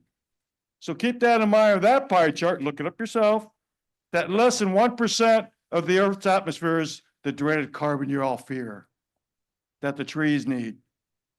Keep that in mind, expand the freeways now. I foresee that our carbon's probably a little higher now because of your failure of letting these fires take place. I call it your failure because that money should be used to expand roads and prevent wildfires by burying the power lines. I yield back, thank you. Our next speaker will be Truth, who will be followed by allegedly Audra.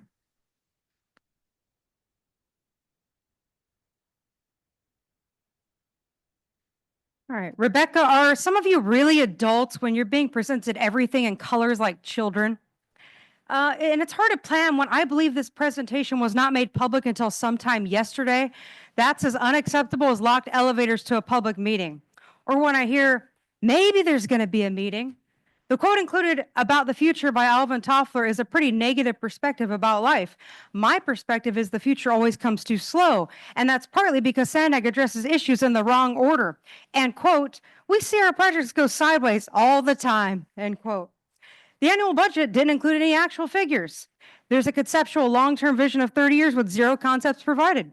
There's a mention of a budgeted financial plan in which I've seen zero evidence for the claim of identified funding, specifically for major aspects of the regional plan. There's mention of funding mandates with zero explanation as to what any of those agencies or entities actually are, where they came from. I want some specifics on how there's going to be transit improvements within the mystery plan if public transit agencies are going to start cutting routes and service to make up for their dwindling budgets. And that includes the issue of an unnecessary airport transit connection. The only mention of public outreach or participation for any of the topics vaguely covered is at the same stage as early planning. What is there to plan without outreach or participation? There's a bunch of bubbles or clouds all over the slides. I request staff get out of the clouds and quit making me burst their bubbles. I'm intentionally being critical. That's what happens when I'm forced to last minute skim a report that should have been provided a week ago. The transit flow of funds chart, that was okay though. and the vision and priorities of oversight and transparency, leadership and structure, and a focus on fundamentals. That has to be the objective if things are going to really change at SANDAG. No more lies, no more pipe dreams, no more hypocrisy, no more political theater, and no more egos. So I hope you have all enjoyed my slowed down speeches where I'm not rushing through. Thank you. Our next speaker is allegedly Audra, who will be followed by Jack Shu.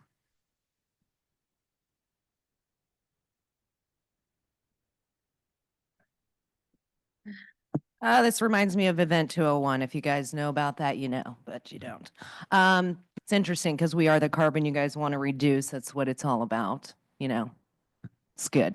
And, you know, when you talk about improvements, I don't see improvements in this plan. All you guys are doing is trying to control our driving, make us pay for it when we already paid for the roads.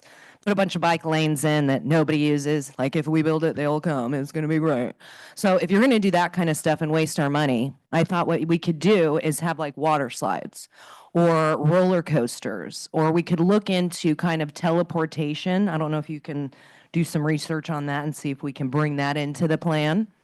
You know, I just feel like if we're going to be enslaved, we should really, you know, try and not make the people feel like they're being enslaved, make it fun, like an amusement park so people won't want to leave. So I don't know if we can have games as well, like just as you're going in the transportation, maybe there's some kind of, you know, game where you could win something fun, like, you know, just an extra trip outside the 15-minute city. And that would be kind of exciting. I'm trying to think of some other things, like moving sidewalks. That might be cool. Like you're at the airport, right? That happens. It's like, let's bring that kind of stuff in so we can get somewhere quicker. Because everything you're doing is like really delaying the process of people making their way around town, right? When we're taking away parking spots and stuff like that, and you think that that reduces GHGs. You guys are funny because it's like, this is all based off of bullshit. And yet we still push it. So yeah, I mean, the amount of carbon like he's talking about, like it's barely there. And you guys are like pushing this and you don't realize, or you do, that this is the United Nations agenda. And so you guys are doing a very good job. Yeah, very good job enslaving the people. Good for you.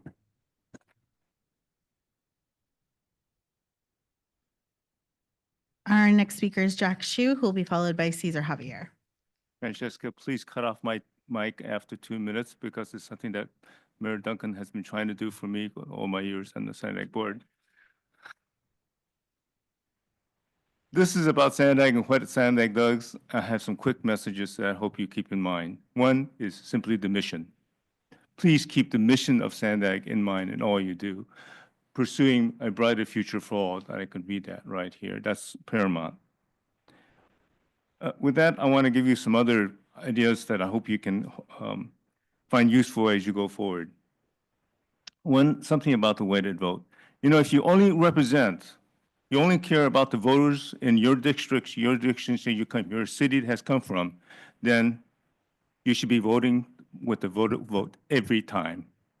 Other thing, if you do anything else, that's called voter suppression. The larger jurisdictions have a greater vote because they have a larger population. If you insist that your smaller city be given the same kind of vote as just one vote from the city of San Diego, you have suppressed thousands of votes. That's not democratic. And I know Mayor Duncan will tell me we live in a republic. Well, I'm sorry. AB 805 was passed. We have a weighted vote. Use it. Or all of you should be thinking for the whole region. And if you do that, by all means, you can be given a fair vote and comes high vote. I want to give you one last thought that I got from the All People's Breakfast from the keynote speaker. I'm going to amend it a little bit. The distance between us, the distance between me and Mayor Jones, the distance between me and any of you, is the gap that holds us from doing any real progress. It is what fuels disruption. Thank you. Your time has expired. Our next speaker is Catherine Rhodes, our next speaker is Cesar Javier, who will be followed by Catherine Rhodes.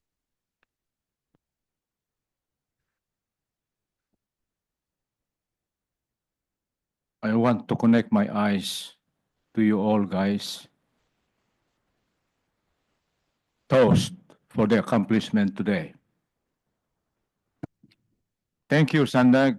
The presenter showed to you 10 fingers, representing 10 intelligences. She also, hopefully, prayerfully, go through the treatment plan in public administration we call ARASTI. Find out. It took me 2 years to learn about it, ARASTI. We observe an algorithm. Try to be clear in this. First, the audit, and then came prescription, from diagnostic to prescription. Now we have SANDAG in action for governance, by the people, for the people, of the people.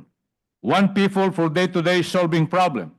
Governance, not campaigning. Mayor Gloria, Dr. Lacaba, Dr. Lee, oh, you see, you were upset again. Workers should be on the dot, from the beginning to the end. The public is here until the end. Unethical, right, Mom? Oh, sorry, that might be a warrant for me by Mr. Lacaba, talking to an employee. SANDAG to me is sandbag for flood. Sandbag is not only for money, but should be for clean air, clean water that includes our ocean, clean food, clean and safe neighborhood. We have been attending working group on ethics, equity, and this is it. This is SANDAG and sandbag at the same time. Thank you. Your time has expired. Our next speaker is Catherine Rhodes, who will be followed by Paul the Bold. Hello, this is Catherine Rhodes. And for the last audit part, I would actually give the employees an 80, a high.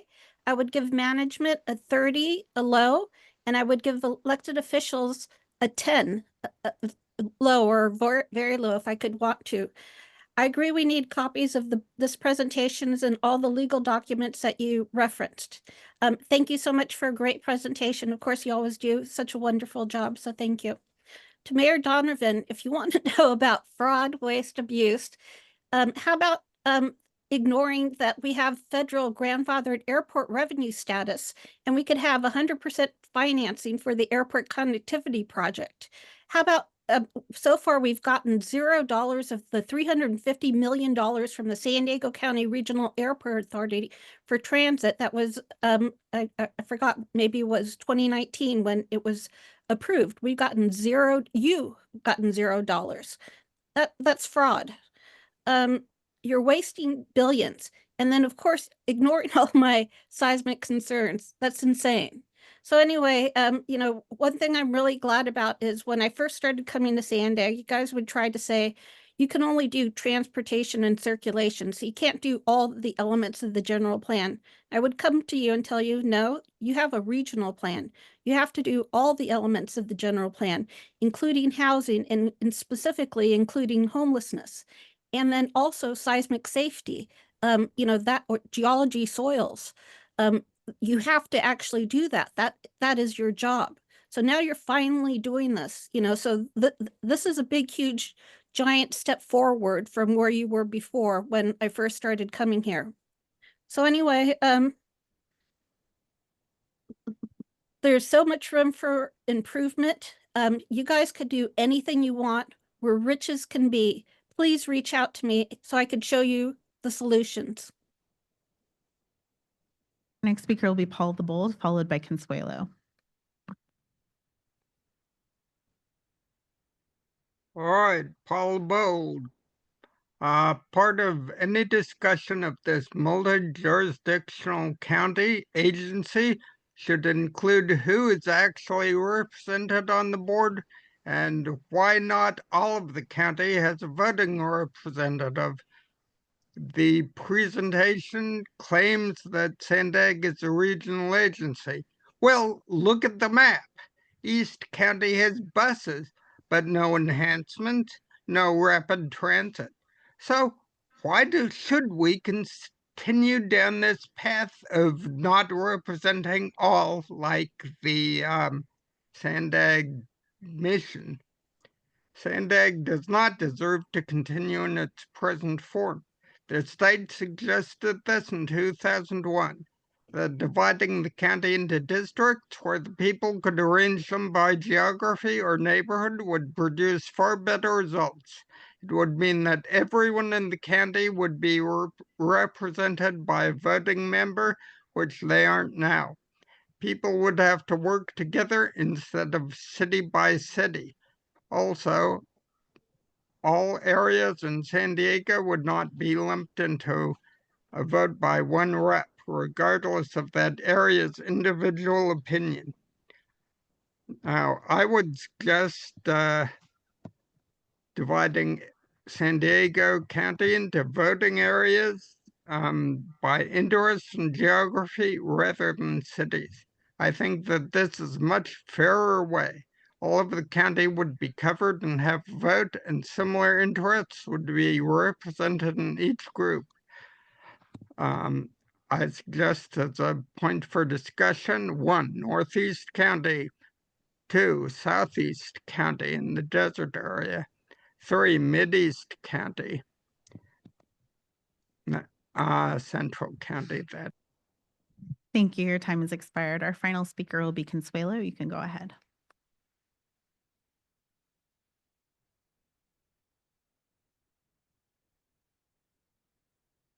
Hi. So yeah, I just I'm listening in.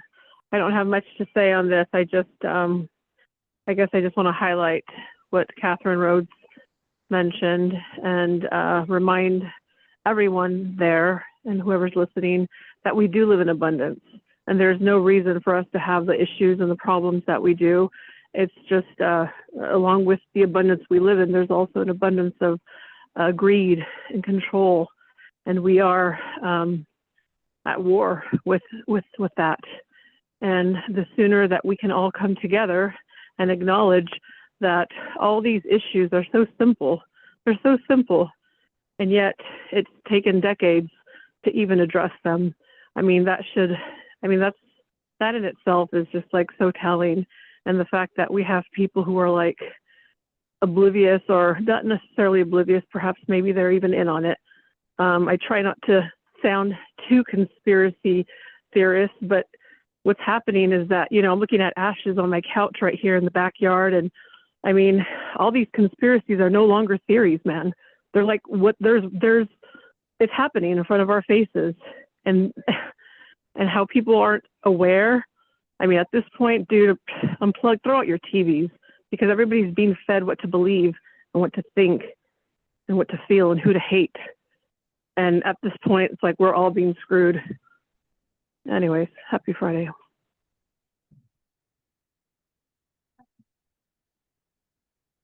Those are the public commenters. Thanks, Francesca. I see no member comments. Thank you so much, Robin. Could you send your presentation to the board and then attach it to the public agenda so the public could get it as well? Of course, it It was- should be online now, but we'll make sure everyone gets it. Okay, it's excellent. Thank you so much. Really appreciate it. Okay, before we conclude, let's take our continued non-agenda public comments. How many do we have, Francesca? We have 6 remaining. Oh, righty. I'll call allegedly Audra first, and then we'll go to Blair Beekman. If you're still on the line, if you could raise your hand.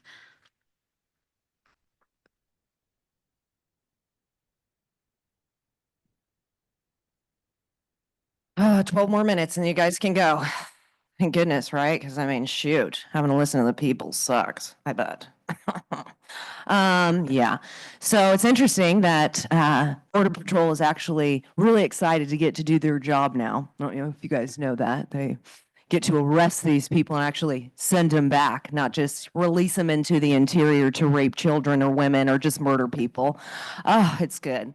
And it's interesting, they've already arrested 1,300 in one area, which is exciting. I mean, but we still have like 50 million to go. It's crazy. And hopefully they find the missing children. That's a hope, right? And that they're not just dead or just being like raped so much that they die. Or just having their organs harvested. I don't know if you guys are looking for organs, but if you are, you potentially could be having one of those children's organs. But why would we want to talk about this kind of stuff, right? Why would we, especially when in the United States, like 800,000 children go missing every year. But who cares, right? I mean, as long as it's not you, your child, somebody you know, then it's good. I mean, because it's a business and somebody's making money off of it, right? It's good. It's good. And yeah, it'll just be interesting to see all of these NGOs shut down. I'm very excited for that because like Jewish Family Services should never even have a seat on SANDAG, but they do. All these money whores are going to be defunded. And at least the money can then come back to the people, right? Where it should go. I mean, because if FEMA's like, we don't have any money left to help the people that have had their lives destroyed by a storm or a fire that was, you know, intentionally done. At least maybe we can do something good for the people. So it'll be interesting to see if you guys get arrested for continuing to aid and abet, or if you decide to make a choice and do what's best and get out of the sanctuary status instead of just going, let's not talk about it. It's good. Your attorney should be fired. Our next speaker will be Paul the Bold, followed by Catherine Rhodes. Okay. Paul the Bold, to continue. The 13 areas I suggest as a point for discussion. 1, Northeast County and the mountains. That is Palomar, Warner Springs, Ranchita. 2, Southeast County Desert. That is Borrego Springs, Ocotillo Wells. 3, Central County, Ramona, Julian, Santee, Lakeside, El Cajon, Alpine. 4, I-15 Corridor Agricultural, San Marcos, Escondido, Fallbrook, Bonsall, Valley Center, Poway, Rancho Bernardo, Rancho Santa Fe. 5, Native Tribes North, Luiseno, San Luis Rey, Pala de Luz. 6, Native Tribes South, Barona, Sequan, etc. Santee, by the way. 7, Navy Influence, National City, Coronado, Fleetwood, Point Loma, Bayside. 8, South Coastal, Imperial Beach, San Isidro, Chula Vista, South San Diego. 9, South Inland, Jamul, Dulzura, Potrero, Otay Mesa, East. 10, SD Central, San Diego Downtown, SD East College. 11, SD North, Point Loma North, OB, Midway, PB. 12, Mid-County, La Mesa, Lemon Grove, Spring Valley, Bonita. 13, North Coastal, La Jolla, Del Mar, Encinitas, Solana Beach, Oceanside Coastal, and San Onofre. So there you are. My suggestion for 13 areas, 13 members on the board, less confusing than 19. And I think, frankly, a lot fairer in distribution. Your next speaker will be Catherine Rhodes, followed by Consuelo. Hello, this is Catherine Rhodes. And first I want to thank Audra for giving us a tour of the hotels down in Mission Valley where migrant buses are taking people back and forth behind closed doors. And one of the things, you know, I hope we finally get to know of, you know, for 96 days in 2021, there were thousands of young Mexican girls mainly who were housed at the convention center. They came through San Diego County. So I want to know, you know, through the county or maybe SANDAG, if you guys could investigate where these children go to make sure that they actually are safe. You know, are they going to school? Are they with actual family? Have they done any DNA testing? These are things that I hope you guys take care of. And then I want to just, of course, mention, the Border 2 fire. It's now to 5,389 acres. And it's, it's going right there by the lakes over there. So please, everybody, be safe over there. And one of the things I wanted to mention is my terrible situation of trying to get on the City of San Diego's CERT team for the Community Emergency Response Team. I spent about 6 years trying to get on there, and then I would, and they would, what they would do is they would put it in their budget, in the fire department budget, and then the fire department would take it out of the budget and put it into their general fund. So we would never actually get these community, I would sign up and then it would be deleted. I went to the county and the county said you had to do it through the city. And so hopefully SANDAG or the county can, or the city, there's, people there here from the city, maybe they could make sure that people who want to help and volunteer in the community. Thank you. Your time has expired. Our next speaker and our final speaker on this item will be Consuelo. You can go ahead.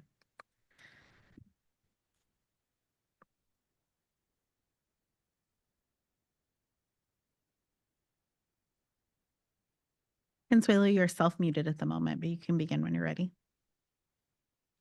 Okay, Consuelo here. Different location. Can you hear me? You can. Okay, great. So don't worry, Lisa, this will be short. I saw how you were so excited to listen in on the rest of these speakers. So what I really wanted to say was when the woman was describing what in fact SANDAG is, she failed to mention that SANDAG is in fact an agency that is assisting in the implementation of the United Nations agenda for the 21st century. And when people get annoyed at that fact that, we sound like broken records here repeating, what in fact is happening, it's kind of like, it's at this point, you got to connect the dots, people. You got to see what they're doing. And it's like, we know, especially you people on the board, you get how government moves incrementally. And yeah, I've said that a lot of times as well. So yeah, I guess I will just end by saying, please do to the new people, new mayor of Lemon Grove, it was great meeting you the other day. And to all the new faces around the table, please do yourselves, your family, your constituents a favor, and please do look into this agenda because it's no joke and it's not for the betterment of humanity. It is in fact to enslave us. That's what we are doing right now. We are paying for our own enslavement and it's not going to get any better. So yeah, that's all I got to say, and happy Friday. Thank you very much, everyone. Before I conclude, I'd just like to remind you all that our subregions need to meet to make appointments. The North Coastal subregion will be meeting. We're going to be meeting in that little conference room out the door to the right. If there's enough of you left here for a sub-regional meeting, we can find you a room. Otherwise, speak to the clerk, arrange for, in fact, why don't you have the most senior among you be the kind of leader of your sub-region, speak to the clerk and arrange either a Zoom or a time when you can meet. We need to do this by the 31st, which is next Friday. Speaking of which, I will adjourn the meeting until next Friday, the 31st at 9 a.m. See you all then.